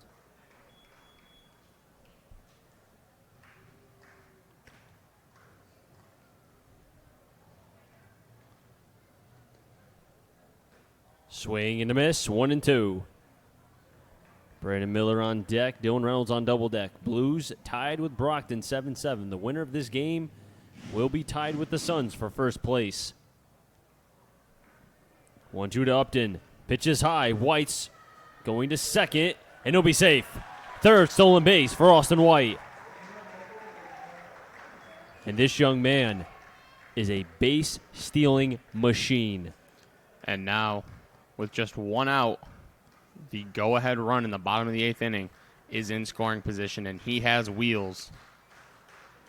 Although we have seen this Brockton outfield, they got good arms. They do. So a single is not a guaranteed run by any means. The 2-2 to Upton. Inside for a ball. 3-2. Upton does have a 2-run shot, 2 RBIs, and 2 runs scored in 3 at-bats. Looking for his 3rd RBI here, and that would be the go-ahead run. Parker Upton from Creighton did not get drafted. This would be a good time to punish. 3-2 foul at the first baseline. These are the situations where you can prove people wrong and saying, you know what, you didn't draft me? Well, here's what I'm going to do. And this would be a good time for Upton here. Upton choking up mightily with the bat. The 3-2 pitch. Sends that one up the middle and through. And White paused at second. But Ronnie Palmer's going to hold off White as the throw will come into home. And Parker Upton getting to second on the throw.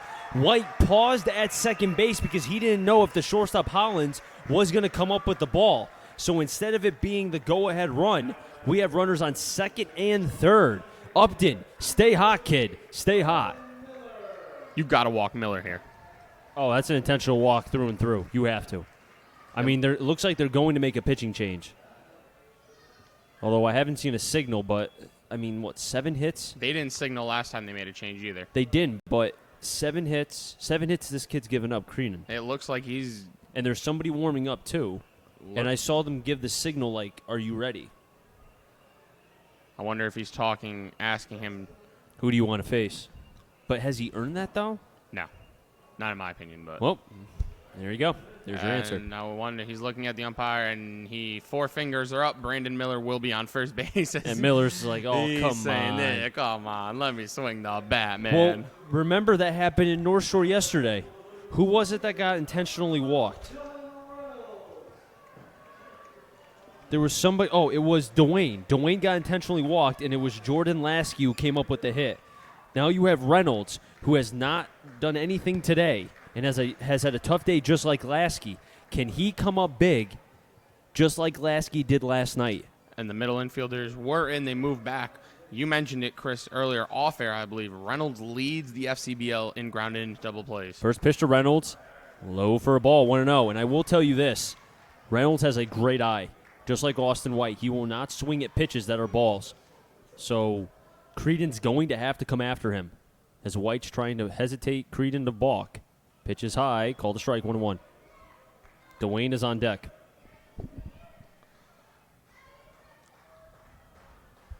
Everybody holding their breath here if you're a Blues fan. 1-1. Over to short. Hollins bobbles it, tosses it over to second for 1, fires it to first. And they get the out at first, and the Blues can't believe it. And Reynolds looked to have been safe at first base. And Ronnie Palmer not going to argue the call. And this crowd is letting the umpires know that they are not happy with that call.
Five, six, seven, Slate, Knight, Sullivan. If any of them get on, Thompson.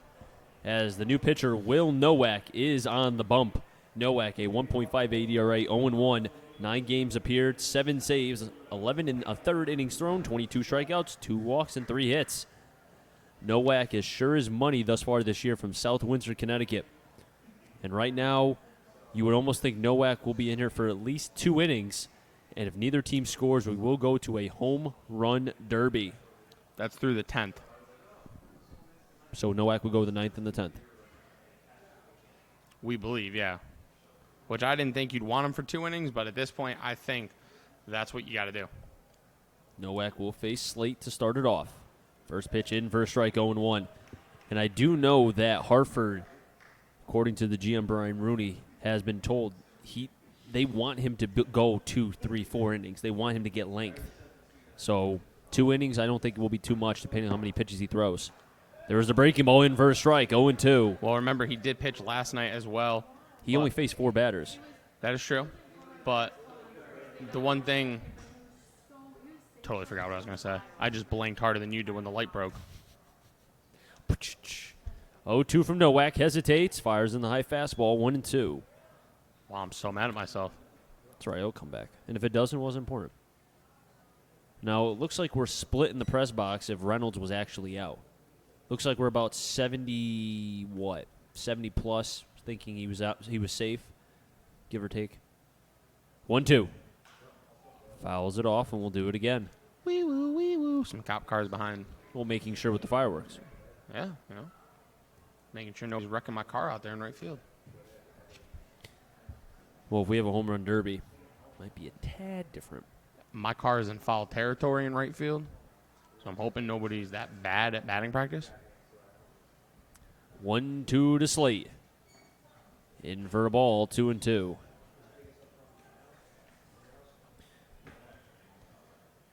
Now, Nowak did pitch against the Rocks back on June 7th, went 2 1/3 innings. That was here at 6 Ks. The 2-2 pitch to Slate. Check swing, he went. Reiner throws it to first to complete the process, and Nowak with the K. And J.P. Knight stepping up to the batter's box. Knight struck out his last at-bat, but reached first on the pass ball, leading to a 4-strikeout inning in the 7th. And Matt is very pleased of that because now he can say he called a 4-strikeout game. Or a 4-strikeout inning, I should say. That's pretty cool, man. Have you ever called a 4-strikeout inning? Maybe, but probably not. Nope. Okay, just all right, just finish my sentence. All right. Swing and a miss. A big cut from J.P. Knight. It's okay. Chris has called no-nos. I haven't, Yeah, softball no-no. Girl didn't even care. Did not care. I was more excited than she was. I feel like that happens a lot. It probably does. 0-1. Knight didn't chase. 1-1. It was the same pitch, but he held back.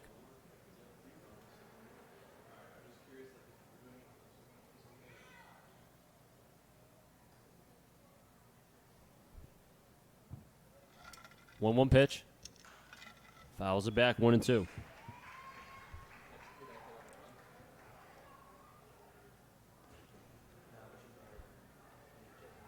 Seven, 6-0 for Brockton. 7-11.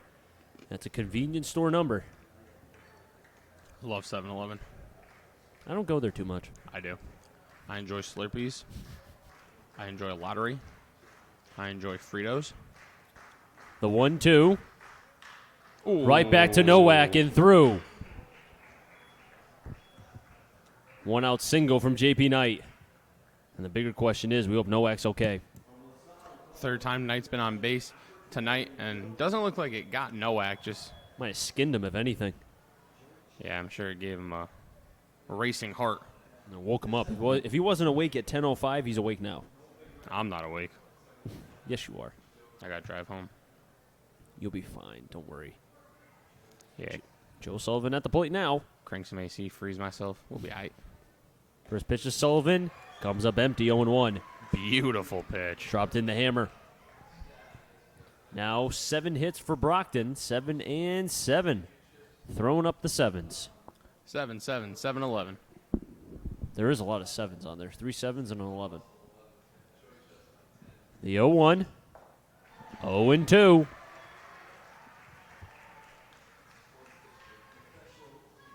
Nowak been as high as 93 on the gun. Also has a devastating breaking ball here, as always. Sullivan already with a hat trick trying to stay away from the golden sombrero. Runners going. Pitches outside, call the ball. And Reiner can't believe it. And Reiner's even asking where that pitch was. As that's the second time J.P. Knight stole second without even getting a look from the pitcher, just walking lead, stealing second easily. But that's a situation where that looked to have been a strike 3. Can Sullivan make it pay here? Nowak staring down the runner. J.P. Knight. 1-2. Reiner keeps it in front. 2-2. As now, I'd like to see Reiner go out there and calm Nowak down after that close call going a ball. See, I don't think Nowak is as flustered. I don't think it's that. I think that's just a scenario where Nowak hasn't really had a lot of runners on, so he really hasn't had to pay attention to him because he's been so dominant. Nowak staring down JP. 2-2. Swing and a miss. Second K for Nowak. And that is the golden sombrero for the Brockton Rocks catcher, Joe Sullivan. And Cam Thompson, who probably hasn't seen velocity as high as Nowak. I could be wrong, but Nowak really bringing it tonight. So far with 2 Ks. He's had at least 2 Ks dating back to June 7th. He had 1 K against the Suns, 1 against the Starfires. Then he's ran off 6-3-3, 2-2, 2-2. A lot of twos. Oh, yeah. Oh, yeah. Pitch outside, 1-0. Most of the time he's only in the game for 3 outs, so 2 Ks is pretty impressive. Well, he's also faced he's faced the minimum 2 times, but then he's also worked extra innings as well. So you have to consider that. As I said, only 3 hits allowed and 2 walks. Now 24 strikeouts on the season. 1-0 to Thompson. Sends that one into center. White. Easy play. And the side will be retired. F8 in the book. 2 Ks for Nowak. We're heading to the bottom of the 9th. Do the Blues have some late inning magic here on the 4th of July?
Say he was from Central.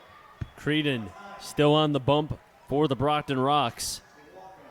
As will be Buddy Dwayne, Zeke Diamond, Will Reiner. If any of them get on, Danny Roth. And there's an extra buzz here at Muzzy. They know what is at stake, a chance to walk it off here on the 4th of July and create some of your own fireworks. 1-0 pitch. It was outside to Dwayne. Creedon, actually, 3 innings, 7 hits, 2 earned runs, faced 17 batters. Been an innings eater for Brockton. Dwayne looks at a pitch inside, 1-1. Blast you. 1-1. Dwayne wants the bunt. Creedon fields it. He can't throw it, and Dwayne will get on. Picture-perfect bunt by Buddy Dwayne. Now, do we get a pinch runner? Buddy Dwayne has shown some speed today, but not normally known for his speed. Well, the question is, who would play third base? That's the question. Because you have Zeke Diamond at short, who's been there. You don't want to move him. Dylan Reynolds could play some 3B, no? You keep Dwayne there. Keep him there. Keep him there. I would not pinch run with him unless somehow it's like a wild pitch and a pass ball, and then he's at third with nobody out. That would be the only way. Zeke Diamond at the plate. I was not expecting him to bunt. Neither was anybody else, including Creedon. Nobody was except Buddy Dwayne, and now Throw back to first, and he's in there safe. Zeke Diamond showed bunt. Maybe I mean, Diamond has bunt before as well, but I think this is a scenario where D'Onofrio is playing so close. Well, I don't know. Maybe a sack bunt was the play. I did not see. Was that pitch called a ball? The first punch? I did not see it. I believe Diamond pulled back, has a good eye. I'm gonna guess so, but I can't confirm. As he Another does bunt. up the first baseline. Dwayne will get to second. There's nobody there at first, and Diamond will be safe. Back-to-back bunts. Can you believe it? And the game-winning run is on second base. The Blues are pulling out all the hat tricks. And James Judenis, I believe that is in the dugout, has some kind of horn he's blowing. Is that the horn from the World Cup? Yeah, I think that's the one they use. Oh, what's the name of that? What is the name of that horn? I don't know, but I'm here for it. It's a vuvuzela. That's what it is. Vuvuzela. Did Yale tell you that? Yes, I looked right at him and asked. Shout out Yale. Big brain coming into play. And now Will Reiner will be up to the plate as it looked to be Sullivan and D'Onofrio trying to calm down the righty Creedon, who's been bunted not once but twice. And there's still nobody in the bullpen. This is his game. Well, you have to consider this is the bottom of the ninth. This is the game. You want to get everybody in here. Reiner and Roth. Reiner up first. D'Onofrio playing. That's an interesting position. I mean, look where he is. Look where he is right now. First pitch high. Maybe he was playing. And the Blues dugout is Bunt. going crazy. They're having so much fun right now. Like they have been since, the midway point when they were 5-10. 1-0. Pitch is high, 2-0. Something clicked for this Bristol Blues team, and it's been smooth sailing ever since. They're having a blast. They're winning ball games. They're having so much fun. 2-0 to Reiner. In for a strike, 2-1. I mean, they've had opportunities. In the 6th, they left 3 runners on. 7th, they left a runner on. 8th, they left 3 runners on. How many more chances will the Blues get? 2-1. Over to second. They get 1. Over to first. Double play. So there's 2 outs, but Dwayne, the game-winning run, is on third with Danny Roth at the plate. Can Roth be the hero here on the 4th of July as he wears his red and blue socks? Roth, a player that has struggled this season, but yesterday made a sack bunt that won over the players and his teammates, and he has a hit tonight. Can he get the second? This one being the game winner. First pitch to Roth. In for a strike, and Roth can't believe it, but he has to stay composed. And Will Reiner, who's had a rough night behind the plate, now grounding into a double play in a huge spot. He's gonna have to recover from this one. It's gonna take a while, I think. He's very hard on himself. He believes in himself.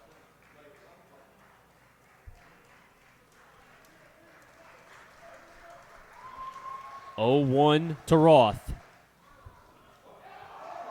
Oh my gosh, that was a ball! Wow.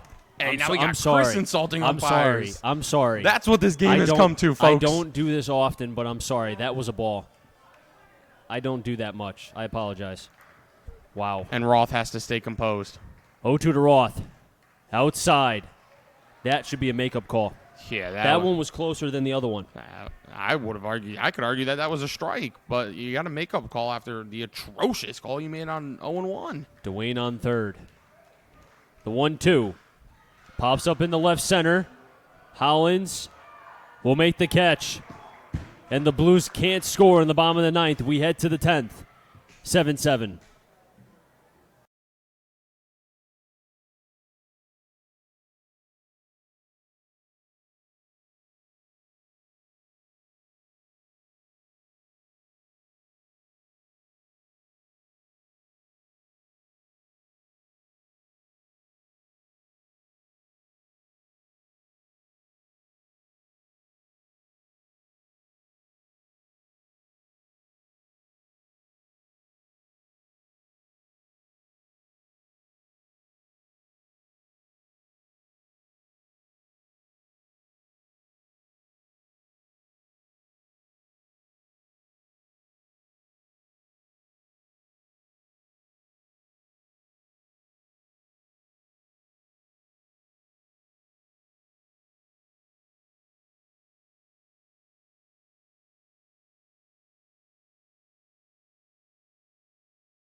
Top of the 10th.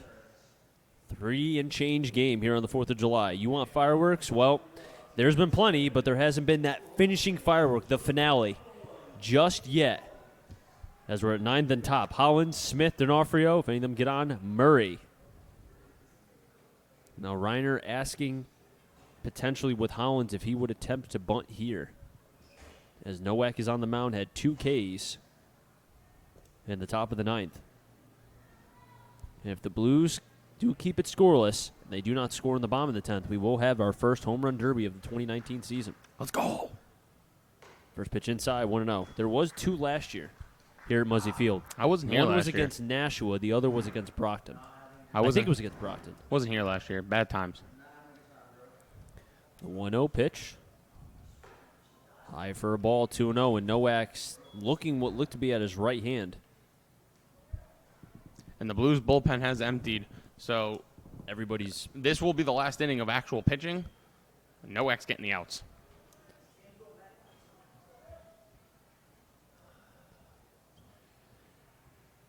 Two-0 firing. Off-speed pitch in for a strike, 2-1. Nowak has such great stuff, great confidence in himself as well. The Blues will start the bottom of the 10th with their 9-batter, Orzechowski. That's something to watch for. 2-1. Breaking ball in for a strike, 2-2. And you know what? If he called that a ball, the entire Blues dugout would have gone crazy. Yeah. Because that was called a strike to Roth, both. And one of those pitches was even higher. Yeah, Roth's might have been worse. The 2-2.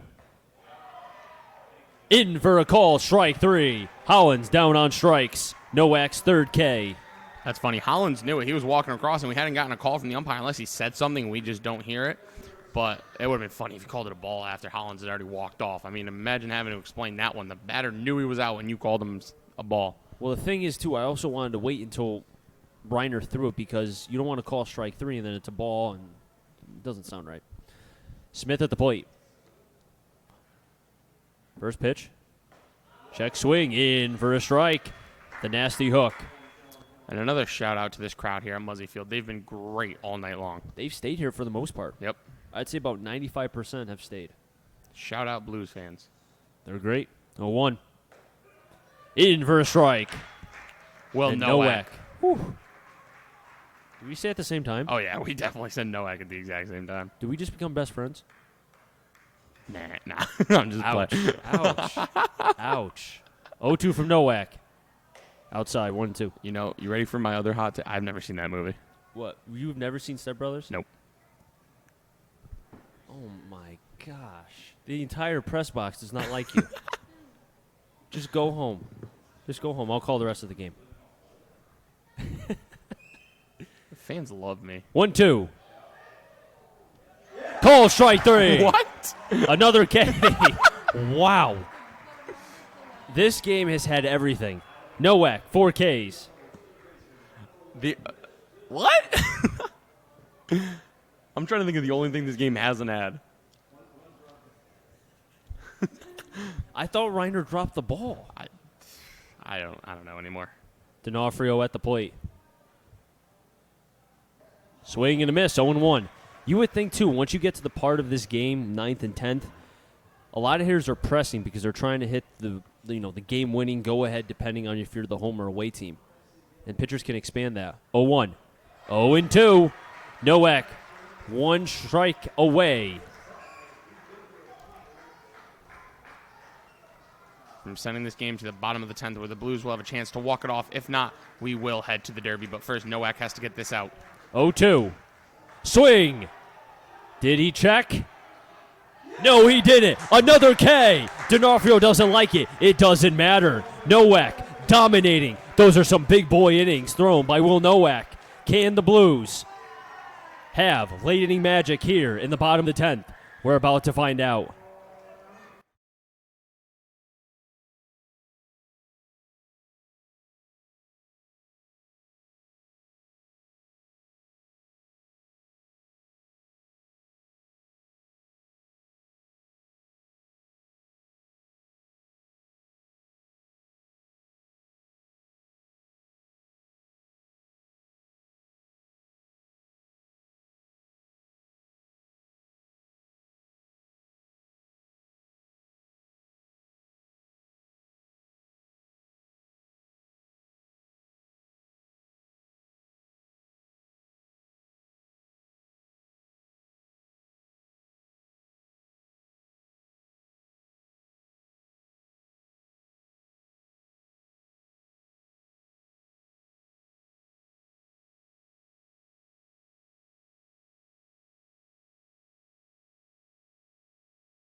Last licks for the Blues, bottom 10th. If they don't score here, we head to a home run derby. New arm for the Brockton Rocks. The 6-foot right-hander from Babson, William Gallagher. He comes in. This is his 6th appearance. He's 3-0 with a 7.71 ERA. He's only pitched 4 2/3 innings, 7 Ks, 6 walks, though. First pitch from Gallagher is high, 1-0. Interesting delivery from the senior from Babson. Trying to think of a comp for his delivery, but can't think of it. I know somebody has the exact same delivery. I know. It's why it's irking me. 1-0. Ooh. Inside 2-0. The only one I could think of, and this is before your time, Scott Shields when he pitched for the Angels. He didn't have that long lever in the back, but he had that high leg kick, the hesitation. We just called you Grandpa behind your back. I mean, I'm not that old. Pitch is high, 3-0. All right, I think if he walks here, I'm pretty sure that Drew Dennis will blow the what was it called? Vuvuzela. I should know that. I played soccer forever. Shame on me. You only did it for the conditioning. No, I was pretty good. 3-0. In for a strike. Now, if you're the Blues, stay within your zone. Do not try to expand. I get a home run. There's the Vuvuzela. I know a home run will win this game, but string along hits. 3-1. In for a strike, 3-2.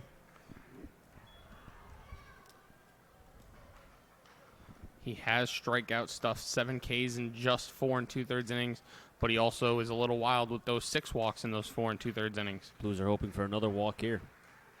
3-2 pitch. Low for a ball. That's the 7th walk.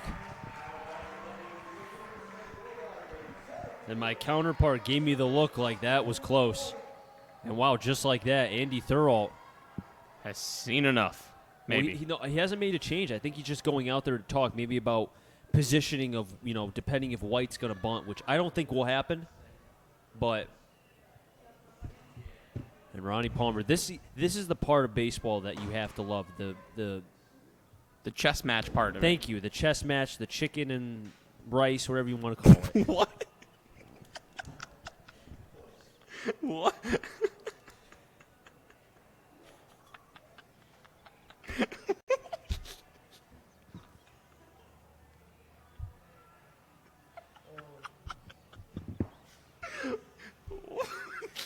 I meant to say cat and mouse. My apologies.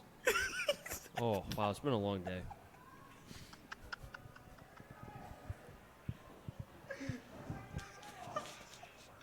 How do you get chicken and rice from cat and mouse? I was trying to think of it and couldn't.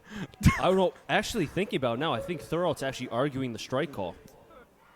Look at that. I think he's actually arguing the strike call. Are we going to get this second ejection He at might. Muzzy Field this week? He might. He hasn't signaled yet. I'm pretty sure he's going to let him just. He's getting his money's worth. I think the umpire knows how bad he's been, so he's got to kind of make up for it here. As the Blues dugout and the fans are rooting for him to get tossed. He's still going. Yeah, he wants to get tossed. But see, where is the line? Where is the line here?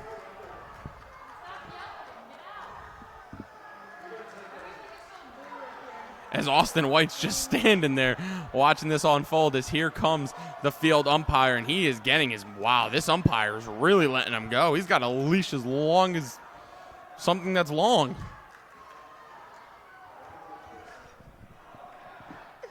And the fans are chanting, throw him out. And the Blues players are loving it. And the pitcher now is warming up as the umpires are still letting him go. And at this point, I think you're only hurting your pitcher.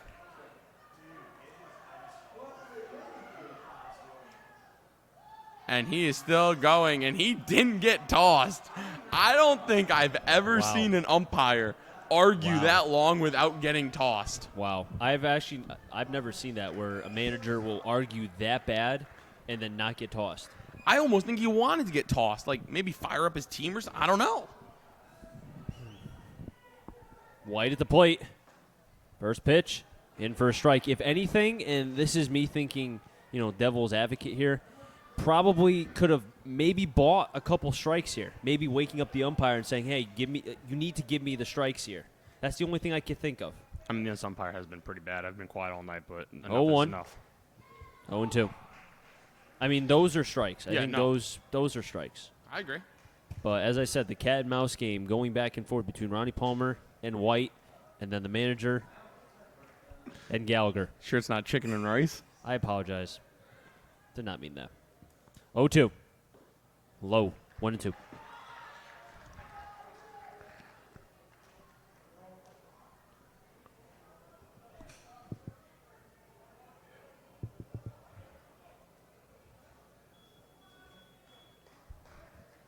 Comes to the set as Gallagher. And White calls time. And if I had to guess, everybody is not happy. No, this is... Gallagher's not happy. Sullivan's not happy. Austin White called time, and the umpire granted it, but I think it was he wasn't loud enough saying time. Yo, you know who this umpire reminds me of? Who? Oh, my God, what's his name? You'll think of it. Danny DeVito. The 1-2 to White. And he'll foul it back.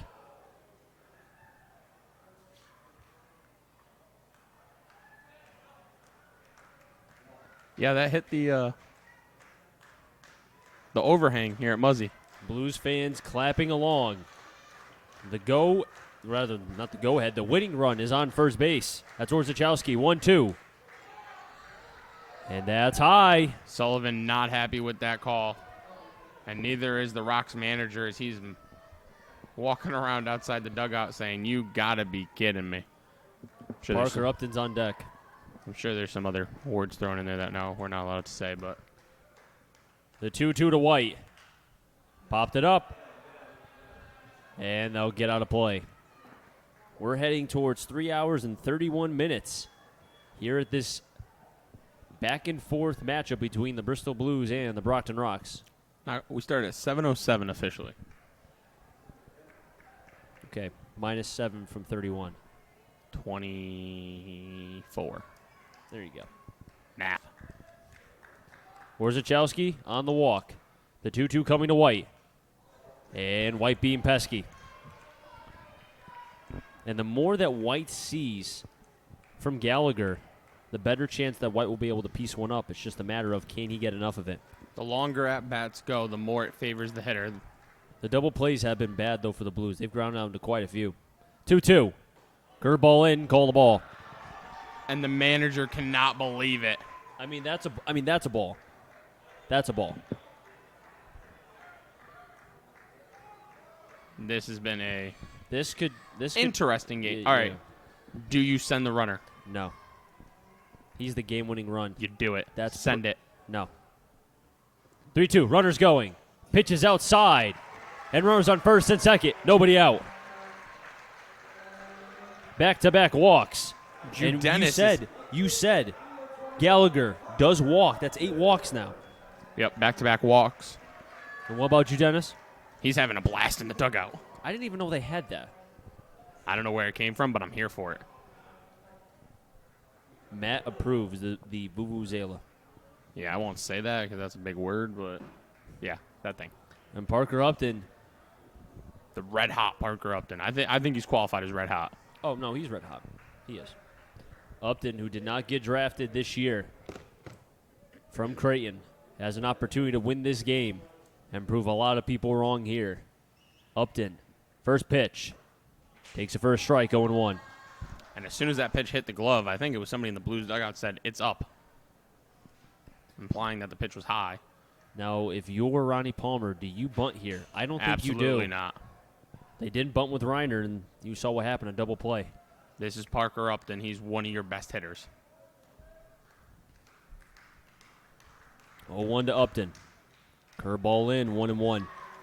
Each pitch is as precious as anything because of a single, I would think, will score Orzechowski. If it's in the gap, it's over. All outfielders will be ready. They're playing a little more in, I think, so they can throw a runner out on a single. The 1-1. Swing and a miss, 1-2. Looks like Gallagher kind of reached back for that fastball. Brandon Miller's on deck. Now, if you're Brockton, if you do get up and out here, do you intentionally walk Miller again No. and face Reynolds, No. who has been struggling this entire game? I personally don't, but I'm not a manager of a college team. Warzachowski dancing at second. The 1-2. Low 2-2. I'm surprised he didn't step off there. Or Zachowski got in his head, I think. Well, that's why Warzachowski's there. We've seen a lot of runners for the Blues this entire season. When they're on second base, they'll dance and they'll try to be able to get the pitcher to lose focus of the batter and focus on them. They're pesky runners. Coming to the set is Gallagher. The 2-2. Curveball in. Strike 3. And Upton called on strikes. Bro, I had time to run to McDonald's and get a cheeseburger and come back before he called that strike 3. Wow. Brandon Miller at the plate. This umpire better run to his car and step on it. Oof, wow.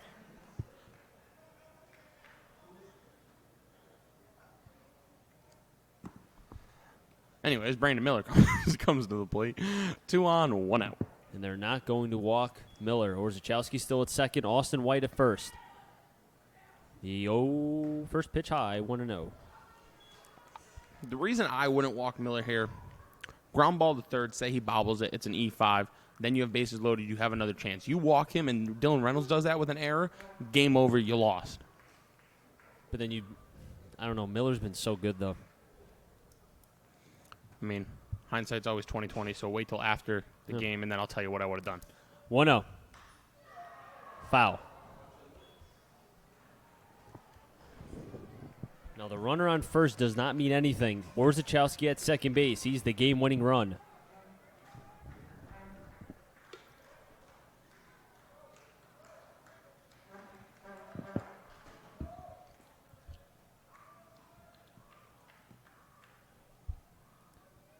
Miller steps into the box. Gallagher getting the sign from Sullivan. Comes to the set. Staring down the runner on second. The 1-1. In the dirt. Gets away under the wickets of Sullivan. And now the run. Game-winning run Miller. is so much closer. Now you walk Miller. That's what I'm thinking, too.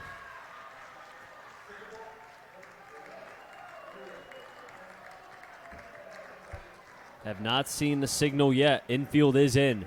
2-1 is the count. I think the Rocks manager is just giving up. I don't think he's given up. I just think it's a scenario where you trust your pitcher and hope that Gallagher can get the out. Or 2 outs, actually. Or maybe you're calling an intentional walk. Now, if you're Miller, you have to stay composed. 2-1. Fouls it back. 2-2. And now, with that happening, the outfield, at least in center and right, they've backed up a little bit because now a single, they're scoring. Although, really, you should be playing in, and then anything over your head, they would score on a sac fly. So why they backed up doesn't make sense to me. Maybe kind of carry the momentum so that way they can throw and come through. Yeah, okay. 2-2 to Miller. Gets away, and the Blues will win. They win via wild pitch. Can you believe it? Fireworks here at Muzzy Field. The Bristol Blues will be tied for first place. And they send the Bristol Blues fans off with a win. What a way to win on the 4th of July. What a game. What a game.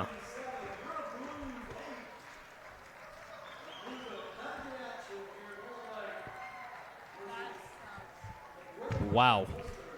All that needs to be said, ladies and gentlemen, what a game. That'll wrap things up here from Muzzy Field. Our thanks to the camera crew and staff who helped make this broadcast happen. Final score for Muzzy Field. Bristol Blues win 8-7 over Brockton. Make sure to catch us on Friday as the Bristol Blues take on the Bravehearts at 7 p.m. For Matt Polick, I'm Chris Saunders. So long, everyone.